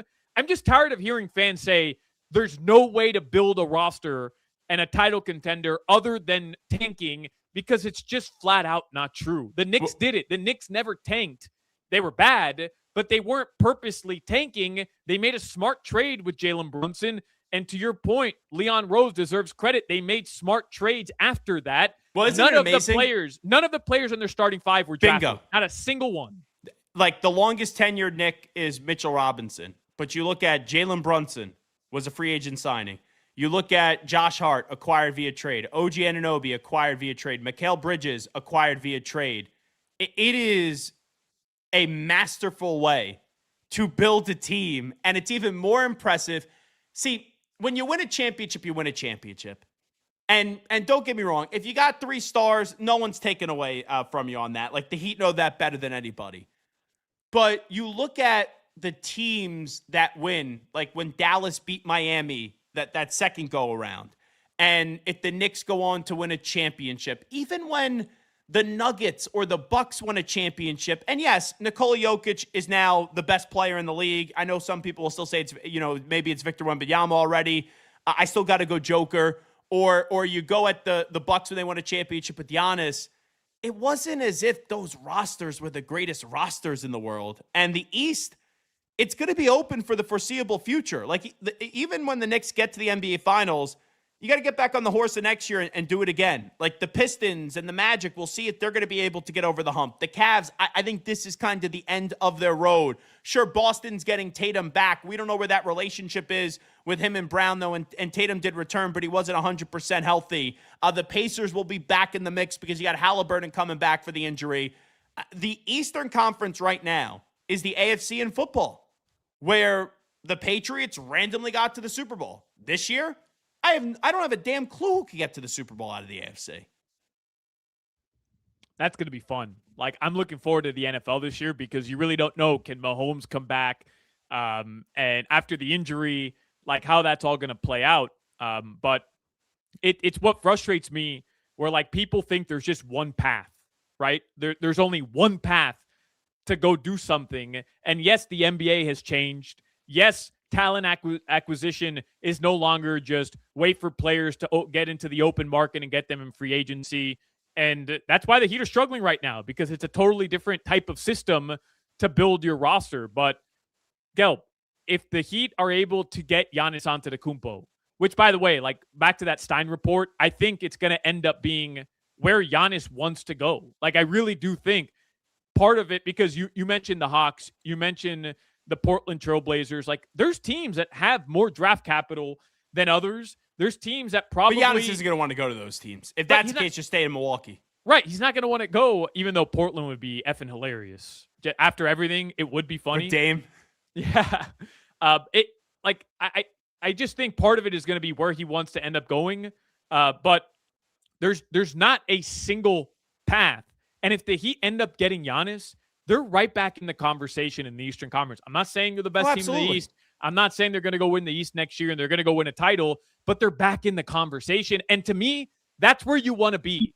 That's all you want to do. Be in the mix, and then you never know, because look at the New York Knicks this year. They didn't have the best regular season. They were in the mix, and they're going to the NBA Finals. And that's where you want to be. Look at the Pacers a season ago. And the other thing, too, just being someone that lived in Philadelphia during the process, and I was very hot and cold in the process. Sometimes I would like it. Sometimes I didn't like it. But they drafted Jahlil Okafor. Bust. They drafted Markelle Fultz. Bust. Ben Simmons. Bust. They even had, who was the guy? Michael Carter-Williams. He won Rookie of the Year. And, yeah, they got Joel Embiid. But as you see in the postseason, Joel Embiid has limitations, whereas the series go on, he gets tired because he's always out of shape, and he suffered a bunch of injuries. Now, this guy, Evan Sidery, I think is how you say his name, he always has stuff out on Twitter. I don't know if any of it ever comes to fruition, but this is what he just tweeted out. The Heat have offered the number 13th overall pick in their latest trade package to the Bucks for Giannis Antetokounmpo. No crap. Miami has number 13 along with future draft picks on the table for Milwaukee. Owning 2 lottery picks in a loaded draft really intrigues Milwaukee as a reset point. So, like, I know this Stein report was Giannis is interested in the Celtics and the Heat. I wonder if it's close. And Giannis is just like, hey, send me to either one of those. I'm good. If Milwaukee doesn't want Jaylen Brown, and I know Brown could be used as a trade piece in another trade like this report's talking about to get him more assets, but if they're not interested in Jaylen Brown, I wonder if they just go, all right, let's just get the deal done with the Heat because maybe it could get some complications. You have to bring a third team into the equation. Well, I mean, how much do they value Khalil Ware, too? How much do they value some of the other young players that Miami can include in this trade package? Jaime Jaquez Jr. came in second in Sixth Man of the Year voting. My guess is they're going to want a player like that. But Giannis is Jaime is up for an extension as well. Does Milwaukee potentially want to be in a situation where they have to pay somebody like Jaime Jaquez Jr.? And what do they think of Khalil Ware? To me, that's the game changer. There are people that think Khalil Ware can be a legit starting center in the NBA and has all-star potential. And then there's others, maybe inside the arena here in Miami, that think he has some character flaws. He has that motor issue, which was the big knock on him coming out of the draft. Like you just don't know. But what do the Bucks view him as? Because if they view him as sometimes it's that player that often ends up being the best player. Like look at SGA, for example, in that trade that was made with OKC. Like people knew SGA was good, but I remember SGA being, after his first year drafted, at the draft in Brooklyn, signing autographs, and there was a line of maybe 5 people on that line when I was in that building in Brooklyn.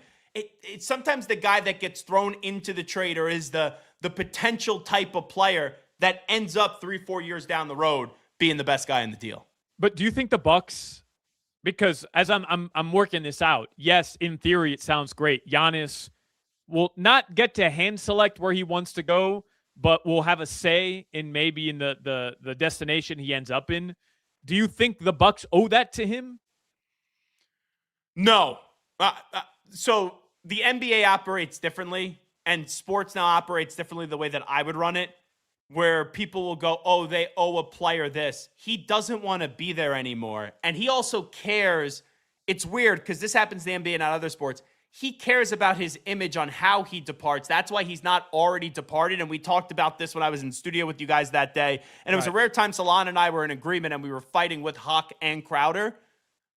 If I'm them, and maybe they will, but I wouldn't care, especially if he gives you the green light for either Boston or Miami. That's enough to find a way to work it out there where you could help him, but also really also help yourself. Just because we're on the topic, I looked up all of the Sixers' first-round draft picks. You ready for this list? Brutal. Yeah. So the process starts 2013. And in 2021, they had the 15th overall pick. But in 2013, they had the 11th overall selection. They take Michael Carter-Williams. Yeah. Yeah. In 2014, they have the 3rd overall pick. That was Jaleel? That was Joel Embiid. Oh, yeah. That's right. 2015, they have the 3rd overall pick. They take Jahlil Okafor. 2016, they have the number 1 overall pick. Simmons. They take Ben Simmons. 2017, the number 1 overall pick again. Fultz. They take another point guard, Markelle Fultz, because why not? And then in 2018, and Boston traded back, if you remember, and they got Tatum. Yep. And then in 2018, they end up taking Mikal Bridges, who ends up going to Phoenix. And his mom worked for the team. Yeah. 2019, now the process is over because they went on that run to the second round in 2018, Ty Jerome. And then in 2020, Gelb, the pick that will forever haunt Heat fans, Tyrese Maxey, with the 21st overall pick. Precious Achiuwa taken right before. I'll tell you, I actually remember 97.5 The Fanatic had a host on, Devon Givens. He's cousins with Mikal Bridges. And he's doing the show at their facility. And you know how dumb it is with the NBA. You make a trade, but then you don't know because it's not official. If the trade actually happened, you got the player walking around in a Sixers cap and he gets traded to the Suns. Devon is crying, right? It's his cousin getting drafted by their hometown team in the Philadelphia 76ers. They get the emotional 5-minute, 10-minute moment of radio, and then boom, he gets traded. While the guy's broadcasting at the Sixers facility. It's so dumb the way it works that way, but like the dumbest part is, hey, and the NFL draft does it too. you're getting drafted by this team. Everybody knows you're being traded, but you've still got to walk up on that podium and take a picture with the hat of the team that technically drafted you, even though over the next 48 hours, you're not going to X team. You'll have you're no going affiliation. somewhere else. Yeah. You're going somewhere else. I like going to the NBA draft. I go a lot. And I've done some stuff with NBA experiences, so you get that like VIP access. And then I've also always get a media credential, so I could kind of play both roles every year, because the draft doesn't attract like the best media. So you just like, and they credential pretty much everybody. Every year you get an older guy or gal that's sitting there, and there's some dude in a Suns hat who got traded to the Milwaukee Bucks, and they're asking him questions about the Suns, and everyone else in the room knows this player's not on the Suns, but they wearing the Suns hat. It's the dumbest thing that they do at the NBA draft each and every year. All right, should we get the headlines? Year. Yeah, let's do it. These headlines are brought to you by our friends at Doral Kia. You always pay less with your Pricito at Doral Kia. Visit us at Doral Kia or at doralkia.com. Jimmy, you want to fire up the walk-off grand slam yesterday? The Marlins, they sweep the Nets. The Mets. The stinking Mets. And this is how it sounded. Jack McMullen, the Marlins radio network right here on FM 104.3 WQAM, a walk-off grand slam. 0-1 pitch. Hernandez hits that one plenty deep enough. Straight away center. Get out of here. It keeps on going. It is gone. Big Bert's. A walk-off grand slam. Straight away center field. Not scoreless anymore. Heriberto Hernandez, the hero for the fish. And how that has to feel for that guy. A walk-off grand slam and a Met sweep. If I was Solana and I was just a contrarian for the sake of being contrarian, I would be like, man, you got to make it sound like it's Game 7 of the World Series. So here's what's funny about that, Gelb. I was going to go to the Marlins game yesterday. I was going to go because why not, right? Sunday, we've got tickets at the... You love going to the Marlins station. game. Love going to the Marlins game. I think it's an awesome experience. It's a hot-ass day yesterday. What better than to go sit in an air-conditioned stadium? The Marlins had the chance to sweep the stupid Mets. Like, why not go to the game? And I'm sitting there, and finally I decide, a little too lazy to go. I'm going to jump in the pool instead and just kind of hang out around the house. And I'm thinking to myself yesterday as I watch how that game finished. A 0-0 game going into the 8th or 9th inning, I would have hit it. I would have been out of that stadium. I'm not staying a 0-0 game. I don't care about a walk-off. God forbid the Mets win. I got to hear all the New Yorkers talk about the water leaving a stadium. Like, I would have hit it by the 7th or 8th inning, and then I would have missed a walk-off grand slam because the payoff would have been there at the end. So I'm kind of glad I didn't go because I would have been the douchebag that left a walk-off grand slam game early.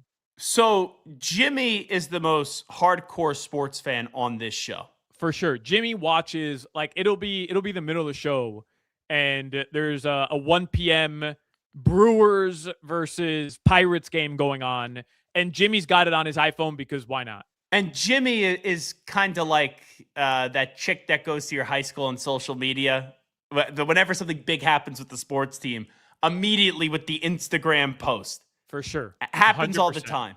100%. So take Jimmy out of it because I've noticed something with this show. Like, there'll be huge Panthers games. And I'll be like, Solana, Crowder, you guys, Hawk, you guys were there. You're doing the broadcast. You guys stay? No. Who's the biggest sports fan between Hochman, Crowder, and Solana? Oh, it's me. It's not even like Miami sports fan. It's not even a question. It's me. 100%. I don't know if I could say that emphatically, though. Yeah, I can. Like, emphatically. You had an opportunity to go to the Marlins game yesterday. You didn't go. Yeah, but I mean, I've already been to like 10 Marlins games this year. It's not like, yeah, I mean, I'm probably exaggerating. I probably haven't been to 10, but I've been to 2. I've seen both of the Instagram posts. You guys in a group outing, and you guys forget this show documents everything on social media.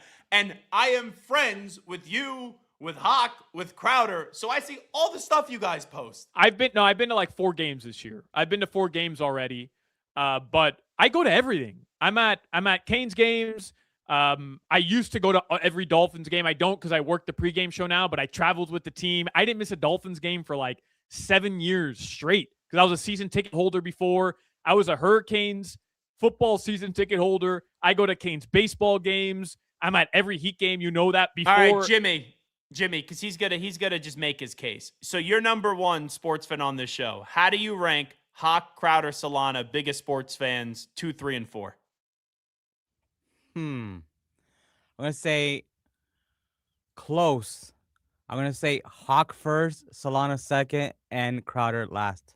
So what differentiates Hawks fandom compared to Solana's fandom? I don't know. Jimmy's like, Hawk takes me to more stuff. That's exact. Hawk pays for his parking and pays for his pizza and soda at the game. You can buy a vote. That's a heady play. Heady buy play, a Jimbo. vote. I respect it by Jimmy. Who leaves the games earlier? Is it Solana or is it Hawk though? That's a better question. Depends what the score is. I would have been out of there. 0-0 in the 6th or 7th inning. I would have been in my car by the time that grand slam was being hit for sure. I know it. I know myself. So I'm sitting there watching that yesterday saying, thank God I didn't go, because I don't like leaving a game where there's a walk-off grand slam early is just a brutal feeling. You could have witnessed something that never happens and you left the game early. So I remember when the Mets finally threw their first no-hitter with Johan Santana. I came home from school and I like took a random nap, like just fell asleep, was passed out. And a guy that I knew texted me and he was like, hey, do you want to go to the game tonight? I think it was Adam Wainwright up against Johan Santana. It's Mets and Cardinals. And I wake up at 6 o'clock. The game's at 7:10. You got to drive there. It's an hour, right? I was living with my parents at the time. I'm in high school, so I got to then ask for the car and all that stuff. So it was just too late, and by the time I would have got back to him, the tickets were already claimed. And Santana throws a no-hitter that night. I remember getting I got Chinese food from this phenomenal place, and in the 5th inning, I'm listening to the game on the radio, and I go, oh, wouldn't it be something to have no-hitter? And then I'm eating Chinese food at my house as the Mets had a no-hitter with Johan Santana. That's brutal, man. That's a bad one. First one in team history, brutal. too. So, speaking of Hawk and his sports fandom, do you remember the Dwayne Wade Last Dance? Do you remember that? Yeah. Nelby in 2019, his final season, 2018-19 season. They lost to the Sixers in the playoffs, right? No, they actually didn't go to the playoffs that year. The year before, in 2018, that was when Wade was traded back to Miami. Yeah. They went and they played the Sixers. They lost in 5. I went to game 2 of that series in Philadelphia. I flew up to Philly. I used to go to Philly all the time. I had an aunt that lived there. And they were down 10. No, because I remember interviewing Dwayne afterwards in the press conference when they lost that series because the closeout game was in Philadelphia. But yeah, go ahead. They lost in 5. So the following year, it's a regular season game. The Miami Heat, Wade's final game against Steph Curry, Kevin Durant, Klay Thompson, Draymond Green, that Golden State Warriors team. That's the team that blew out everybody, back-to-back defending champs. They're coming to Miami. Final time Wade will ever play Steph Curry and Kevin Durant. And I'm at the station that day, and you know I'm going to be there, right? Like I'm not working with the team.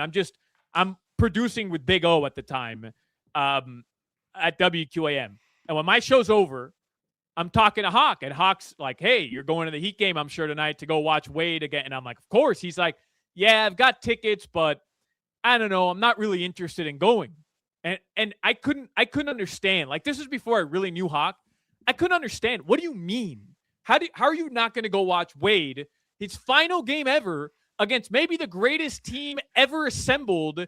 I could hear Hawk now. He's like, yeah, I would like to go, but Funky Buddha invited me over for happy hour. I'm gonna kind of go there and get some sandwich. I can see it. Yeah, he's like, the drive, and then I've got to get back and drive back to Boca, traffic. And I just Lori couldn't doesn't want to comprehend it. go. That game is the Dwayne Wade banked in the buzzer beater and Yeah. had his final "This is my house" moment in that arena. It's one of the most iconic Dwayne Wade County. buzzer beaters ever. And I'll never let Hawk live that down because he's literally telling me, like, who cares? Not a big deal. I already saw Wade this year. And he hit one of the most iconic Dwayne Wade shots ever. And you beat the Golden State Warriors. What else do we got for headlines, by the way? The Marlins tonight, by the way, listen to them right here on FM 104.3 WQAM. Inter Miami did get a big win yesterday. Leo Messi left the game early, maybe injured. Time will tell. We'll find out a little bit later on. And we talked about it a couple times already, but the NBA playoffs tonight, you've got Game 4, Cavs trying to not get eliminated by the New York Knicks. Gelb will be insufferable, I'm sure, when it happens tonight. That'll be an 8 p.m. tip-off. Your weather in South Florida right now, it's 90 degrees. Tonight, the lows are going to drop into the mid to upper 70s. It's brought to you by Tornado Roofing and Contracting. Storm season is coming. Make sure your home is ready. Get your free roof and window estimate today. Visit tornadoroofing.com. There is already optimism with Jeff Hafley over one Super Bowl winning coach right now with what has happened in the offseason. We'll get to that next. You're listening to the Hawk, Crowder, and Solana Show. My metabolic age is 15. Yeah, well, your metabolic IQ is 15 as well.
Hochman, Crowder, Solana. Hockey, Crowder out on this Memorial Day. Zach Gelb in for the boys. Solana, do you want to know who's going to be in Cleveland tonight to go watch the New York Knicks? Oh, Ben Stiller. He will be there. Of course. Timothy Chalamet. And I just saw a video. I'm sick of Ben Stiller. Yeah, I'm done. I'm done. Why? I'm done. You like with Ben Zoolander? Stiller. I happen to love Ben Stiller. I love Meet the Fockers. I love Zoolander. Is this a center for aunts? Like I happen to love him as an actor. I'm just sick of him as a Knicks fan. I got the black lung, Pop. It's such a No great one makes line. me bleed my own blood. Nobody.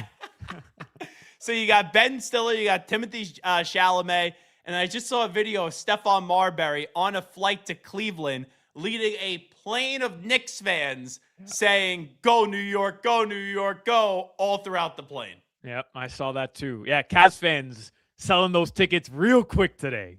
I don't blame him. This series is the fat lady was already singing. Chalamet's got to bring Kylie Jenner tonight, right? I feel like he doesn't take her to games. Well, do you remember last year's playoff run?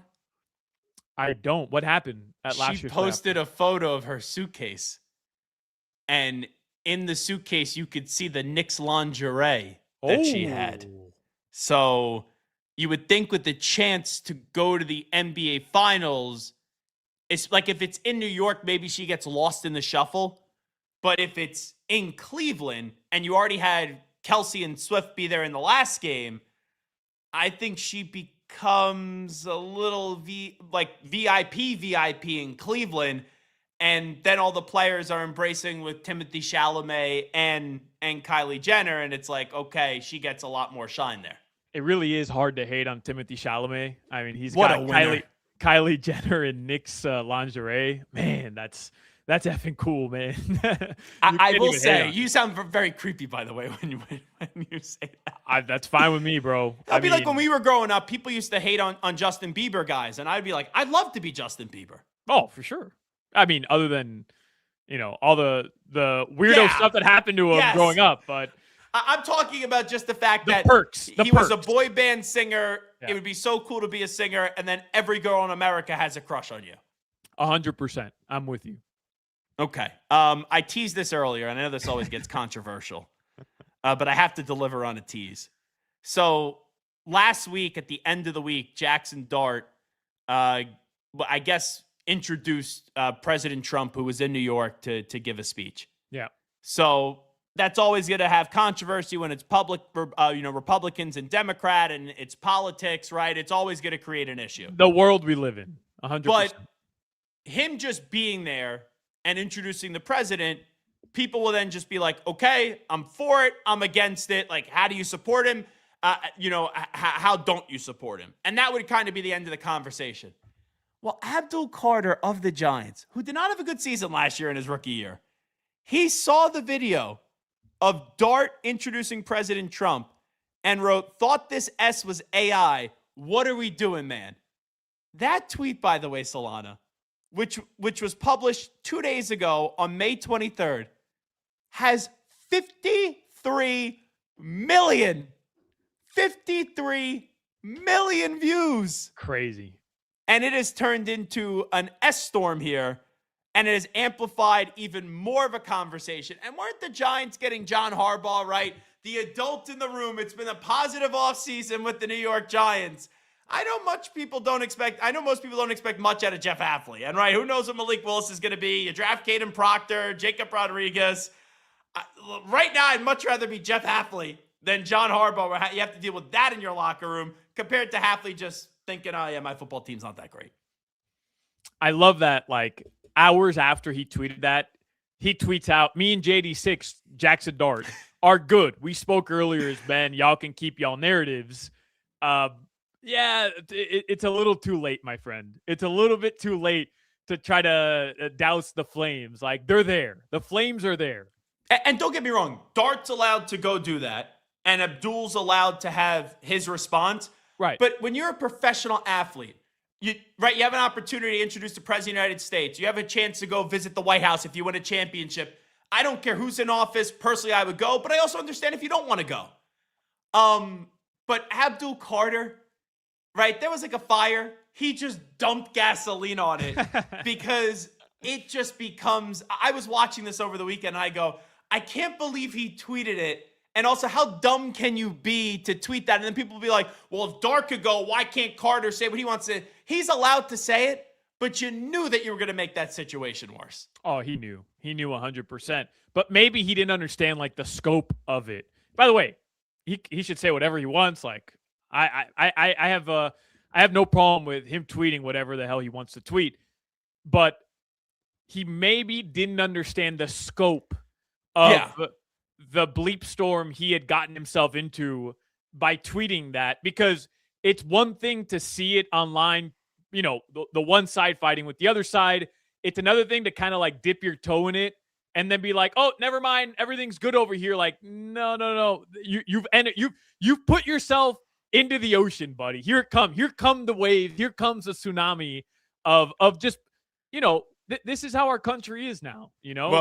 Well, I know where Abdul Carter will be doing his first interview on. It's got to be with Dan Le Batard, right? Yeah.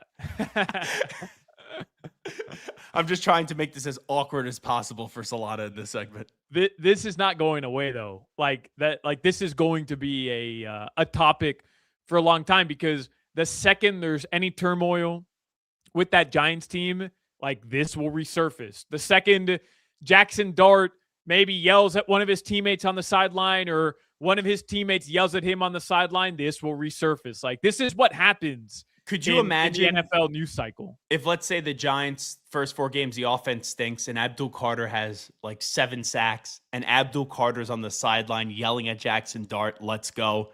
With how this is now politicized, that would just get to a level of ridiculousness that I can't even imagine. But there's a win for Jeff Hafley. He doesn't have to deal with this stuff, in his locker room right now. Good luck, Harbaugh.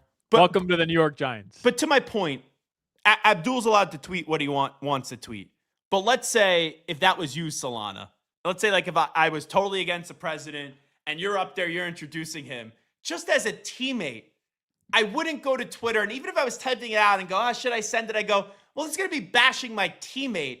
I would just pick up the phone call and be like, hey, like, what were you doing before going to Twitter to bash my teammate first? That would just be me. But I think that's why, I don't think he realized the scope of what these types of issues turn into.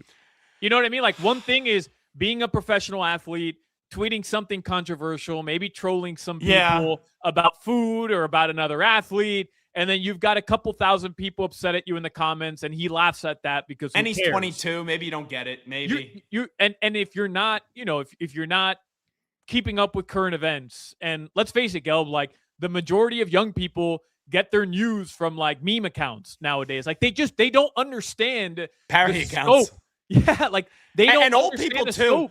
There was a video of James Harden and Donovan Mitchell. It was AI, where after game 1, Donovan Mitchell's beating the crap out of James Harden. And my dad texts me. He goes, this is AI, right? And I go, of course it's AI. But how many fake things are out there that people believe? That's a big problem for society. It is, man. It is. And if you're just not like privy to the political landscape, and the reality is, like, a lot of young athletes aren't. And why would they be, right? Like, I'm not getting on them for that. They've lived their entire life trying to get to the NFL. Now they're millionaires. Like, they're just not there. Whether they should be or shouldn't be is a different discussion. Some just aren't. Like, they have no idea what's going on politically. They have no idea what's going on in terms of like the vitriol of when you tweet about the president or when you tweet about a certain political issue. I don't think Abdul Carter realized what that was going to turn into. Clearly he didn't. You know, the Secret Service once confiscated something from me. I need more info. I was going to UFC 2 or 3 years ago, and I was walking into, it was the Prudential Center in New Jersey. And I'm walking in, and I've gone to the UFC countless times, and Trump has been there a lot when I'm there, whether it's the Garden or it's New Jersey or wherever I've seen the UFC. And I had an umbrella, small umbrella. Like, I have a big umbrella, but it was maybe going to rain, so I brought a small umbrella. And as media, I'm allowed to bring it in. I was sitting cage side at in the octagon. And the Secret Service goes, you can't bring that in. and we have to take it. And I just said to them, I go, like, I'm not trying to reason with the Secret Service, right? I go, just wondering, totally happy to give you the umbrella. But I said, is this a Secret Service policy or a building policy? And they said, we think it's a building policy, but tonight it's a Secret Service policy. So not that I was going to run up to the president and smack him over the head with an umbrella, but I did lose an umbrella from the Secret Service. Pretty good thing to have in your back pocket. Just that line you threw out at me, I had something taken from me, confiscated by their Secret Service. Also, though, Gelby, I judge people who walk around with an umbrella. Like, just get wet like a man. No. Just get wet like a man. If I was God, right, people would be like, I would cure this. I would do that. I would just eliminate rain. Rain is my least favorite element. Hate it. Can't stand it. I refused when I would go to Heat games and I'd have to, park a little far because parking around the arena is $1,000. It could be pouring. I'd wait it out in my car. I refused to walk around with an umbrella because then you get into the stadium, it's soaking wet. You're walking through the hallway with a wet ass umbrella. I'm good. I'll get wet like a man going back to my car. But my problem is I don't check the weather report enough. So I was at an event. I had to get dressed up. One of the rare times I have to wear like a suit and all that. And I was at the Marriott Marquis for the Sports Business Journal Awards. I know we got to take a break. And I had to interview David Ortiz for this event that I was at. And I'm getting out of the building. I was like, oh, I'll walk home. And it starts monsooning. And I was 5 blocks away from the subway to get on, which would eliminate my walk home. I was a wet dog. A wet dog. I hate the rain. Absolutely hate the rain. All right, more Hochman, Crowder, and Solana. We'll do a little Funky Buddha happy hour when we come on back. I usually would say what my name is here, but because of what we just talked about, maybe I don't want to get canceled, so maybe I don't say who I am and whom I'm filling in for. But yeah, that name would be Zach Gelbin for Hochman and Crowder, along with Solana and Jimmy. Back with more after these short messages. You're listening to the Hawk, Crowder, and Solana Show. Who are you comparing Kobe to? Josh Giddey.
Hochman, Crowder, Solana, the 5 o'clock Funky Buddha Happy Hour, brought to you by our friends at Funky Buddha Brewery. Good vibes on tap. Zach Gelb in for Hochman and Crowder, along with Alejandro, Solana, and Jimmy. I'm sure many people are wanting some Funky Buddha right now, especially on this Memorial Day, Solana. I had quite a few Funky Buddhas over the weekend. Hit up the beach, I told you, Saturday.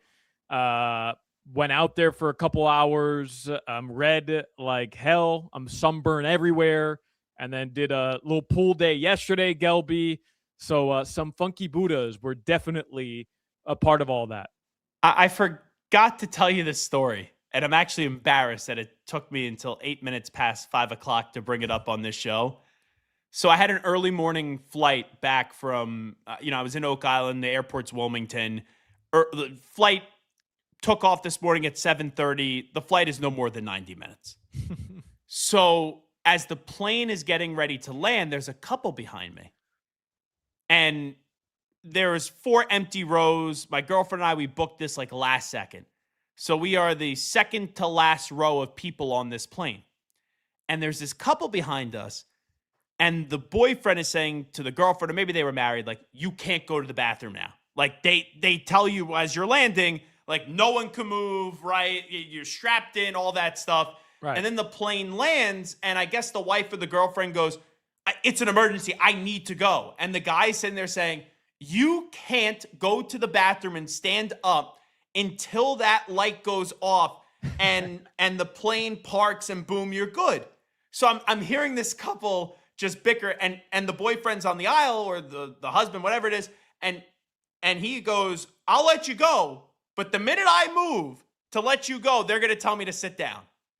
And the moment that person moved, the flight attendant gets on there and goes, sir, you cannot get up from your seat right now. You just can't. So the girl goes, I have to go to the bathroom. It's an emergency. And the flight attendant goes like, can you wait? She goes, I can't wait. I need to go. So she then, or the flight attendant then talks to the pilot. They tell everybody the plane can't move until she gets back from the bathroom. We're on the runway. Like, you're ready to park it and go home. So the flight attendant goes like, ma'am, the plane's going to have to hold up. Can you just wait till we park? She goes, no. Plane stops for 5 minutes. Lady comes back, sits down, and then you proceed the rest of the way. How crazy is that? Like, you can't hold it? Really? Did you see what happened? This is such a funny thing that leads me to maybe the funniest story over the weekend in sports. The French Open started. And yes. I don't know if you're paying attention or not, Gelby, but no, but I saw this headline. Yeah, so the French Open starts, and in the first round of this tournament, this happened yesterday, or maybe the night before, Arthur Gaya, who is a French player, he's playing at the French Open. It's the Roland Garros. It's a major. At one point, he kept telling the umpire, like, they're bickering back and forth, and he's asking for a medical timeout. And in tennis, like, it's very complicated. You have to prove that you're injured. And there's like all these rules about when you can, they say, call the physio. So the doctor has to come over. Mm-hmm. And there's like all these rules, right? At one point, he's telling the chair umpire, hey, I'm not joking. I am going to bleep on the effing court. Like, I'm going to bleep my pants right now on the court. I need to go to the bathroom. He's pleading with the chair umpire to let him go to the bathroom in the middle of like a tense moment in the match because he had diarrhea, he confirmed, while playing a major at the French Open, which is just happened hilarious. It reminded me of, like, you remember when you're a kid and you're begging your teacher, like, please, I have to go to the bathroom. And she's like, no, hold it. Like, no, may you go to the bathroom? Like, shut up. Just, like, can I please go to the bathroom? And that's how the altercation was between him and this chair umpire. Can I make an admission? You pooped your pants once? No. Well, have I ever in my life? Yeah, when I was a kid, sure. I have an admission. Remember that time I did this show and you guys wanted me to review the hot dog?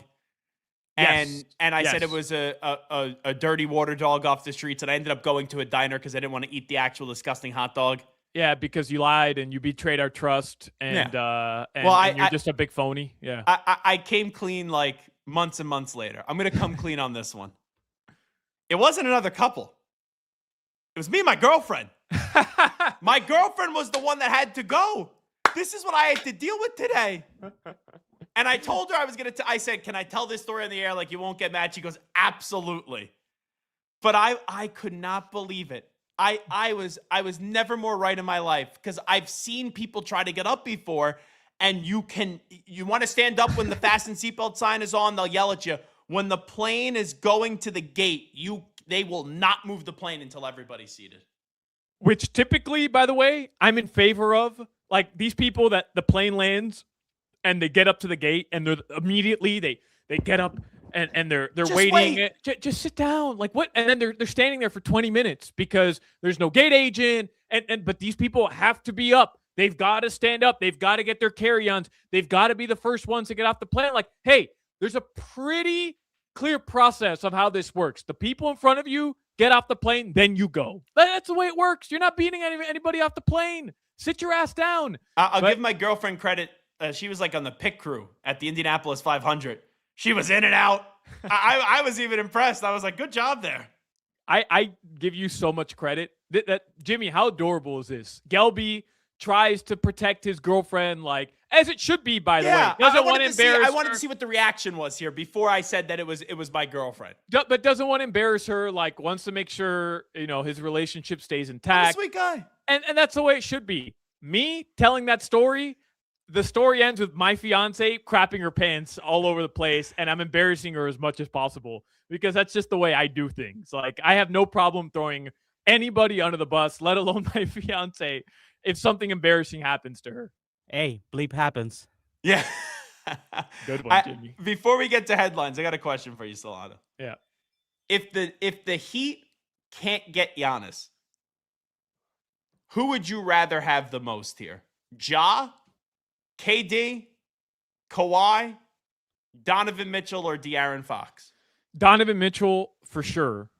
Like top of the list. I know you and I see a little different in terms of eye to eye on Donovan Mitchell. No, Mitchell's really good. He's just not better than Brunson. Donovan Mitchell atop that list. No matter I put Donovan Mitchell in the Giannis category in terms of like I'd give up whatever they're asking. I'm giving up other than Bam Adebayo. That's where I put Donovan Mitchell in terms of like. Yeah, Donovan's not winning a championship on his own. Giannis did. Yeah, that's fair, but I think you put Donovan Mitchell and Bam Adebayo on the Miami Heat, and I'm not saying seed in the East. I'm not saying he's better than Giannis, by the way, but I'm saying like I wouldn't give up draft capital for John Morant. I wouldn't give up. I don't trust him in Miami. I wouldn't give up draft capital for Kevin Durant. Too old, yeah. I wouldn't give up draft capital for Kawhi Leonard, even though I think Kawhi too many injuries. Yeah, I think Kawhi and Bam in a playoffs. I mean, that's a really good team, but is he going to be healthy? Are you going to avoid the play-in tournament? Like, look what just happened, So if you're making that type of move, you're basically you're putting yourself back on the hamster wheel that you were on with Jimmy Butler, which is, yeah, this guy might play 50 games, maybe, if you're lucky. Now, I will say, if they miss Giannis and Pat doesn't go get Kawhi or Kevin Durant, the tide will turn more and more against Pat because and I have no issue with them not getting KD or Kawhi, but more and more people will be like, Pat's too selective and he wants a certain type of player here. And KD and Kawhi, in this version of themselves, Kawhi with the Spurs, different story, but in this version of themselves, are not Heat culture players. The thing is, and I asked Pat Riley that, by the way, at the end of season press conference, I said, what will be the most important determining factor when looking at potential players to improve your roster? And he said the number one thing will be injury concerns, health, availability. That was number one. So to me, that takes Kawhi Leonard off the table. And does it take Giannis? I don't think it does, but it's a fair conversation. I don't think it does. I think Giannis is the outlier. But Gelb, this is all semantics, right? Because I'm not trading assets for Kevin Durant. If the Rockets want to unload KD for peanuts, different story. Different story. John Morant, I put him in that category. I'm not trading draft capital for John Morant. I think the risk with John Morant is way too big. But it's easier to justify because he's younger. If they were to do so, I'm with you. I think Ja is too much of a risk in Miami. Yeah, but if the Grizzlies are literally just trying to say we're done with John Morant, send us 10 basketballs, whatever, and you can have them, right? Then I think the conversation is different. Then why wouldn't you take him? You don't have to give him the extension, and why wouldn't you at the very least just try it, right? It's something different. But I'm not of the opinion that you're just throwing money at guys just because. If you're the Heat, yes, I want them to change course. No, I don't want them to run it back. Like, all that stuff is true, but don't just throw money and waste assets just to be a different team next year. Like, I'd rather stay flexible and hope that next year you're in a better position to get a Donovan Mitchell if he doesn't end up getting traded. Who knows? Maybe be in the Joker conversation if things go south in Denver again. Like, who knows what's going to happen a year from now? Who knows? All righty. I know we got to get to Avery Johnson, so let's get some headlines in. Headlines are brought to you by our friends at Doral Kia. You always pay less with your Pricito at Doral Kia. Visit them at Doral Kia or at DoralKia.com. We had a Bam Adebayo controversy for about 18 hours yesterday, Gelb, here in Miami. Because, as you know, Bam is dating Asia Wilson. Mm-hmm. Bam goes to the Vegas Golden Knights Western Conference final game yesterday, and he's rocking a VGK jersey next to Asia Wilson. And he can't hide. And he can't hide. And the Florida Panthers tweeted him, Bam, what's going on here? What are we doing? Bam, there's been an update. Bam, in the car after the game, posted a video of him with the Florida Panthers jersey, which it looks like he literally went somewhere to buy it and said, hey, don't worry. I still love my Florida Panthers here. So did he go somewhere to buy it? Because I saw that as well. Or was he giving it to him and was like, I'm not going to ever wear this, and just happened to have it in his car wherever he was? 0% chance. He's banged the drum before. Like, he's been to Panthers games a lot. Like, during the finals run, he banged the drum. He had a BAM 13 jersey customized by the Panthers. There is 0% chance Bam Adebayo travels with a Florida Panthers jersey. 0% chance. It is great when you have a player that embraces the city and supports all the teams. But I don't care if Bam, whose girlfriend plays in Vegas and he's in Vegas, is there for the Golden Knights. Yeah. If there's a little crossover, like if it was a Panthers rival, different story.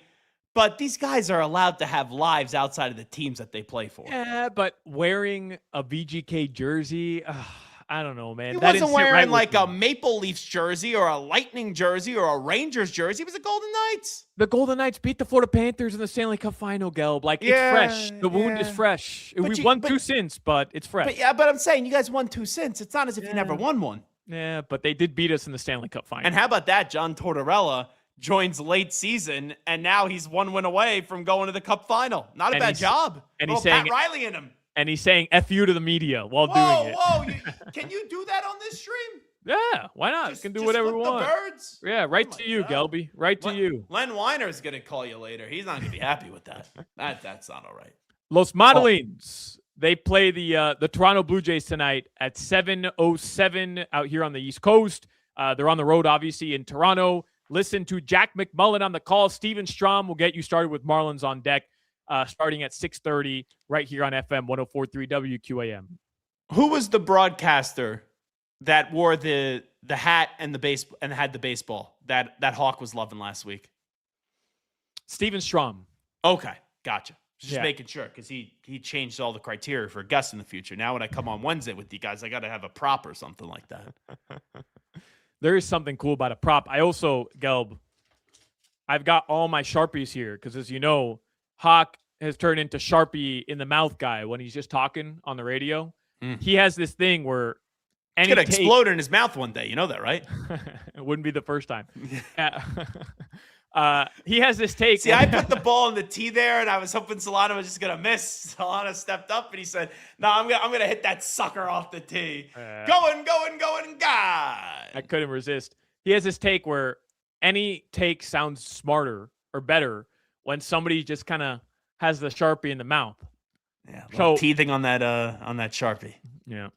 till the ink goes all over his face. I can't wait for that day. That will be a great clip. A great clip for 104.3 FM WQAM. Canes baseball, by the way, they're going to head to Gainesville, the regional. They're the 2 seed. They're going to play against Florida, Troy, and Ryder. When is that, Jimmy? On this weekend, right? Later this weekend? Yeah, I believe it's Friday. Friday, yep. Wonder if Jason Williams is going to go start supporting Miami now with what happened with him in Florida over the weekend with his daughter and all that. I'm not a big softball guy, Gelb, but I'm watching now. The UF Texas Tech series was lit. I watched the highlights on SportsCenter last night. Like, the UF got eliminated at home, didn't come out to shake the hands of the Texas Tech players. Texas Tech players were talking smack. And because a former Gator, I think it's Jason Williams' daughter, yes, left UF, went to Texas Tech. They hit her 5 times over 2 games. The pitchers from UF hit her 5 times. And then Jason Williams got ejected from the game as just a proud pop. Yeah, I mean, what can you expect from white chocolate, baby? From the Gators, man. What else can you expect from Florida? Yeah. Florida fans. Crowder was probably there just throwing batteries at people, knowing him. Your weather right now in South Florida, it's 88 degrees, still hot.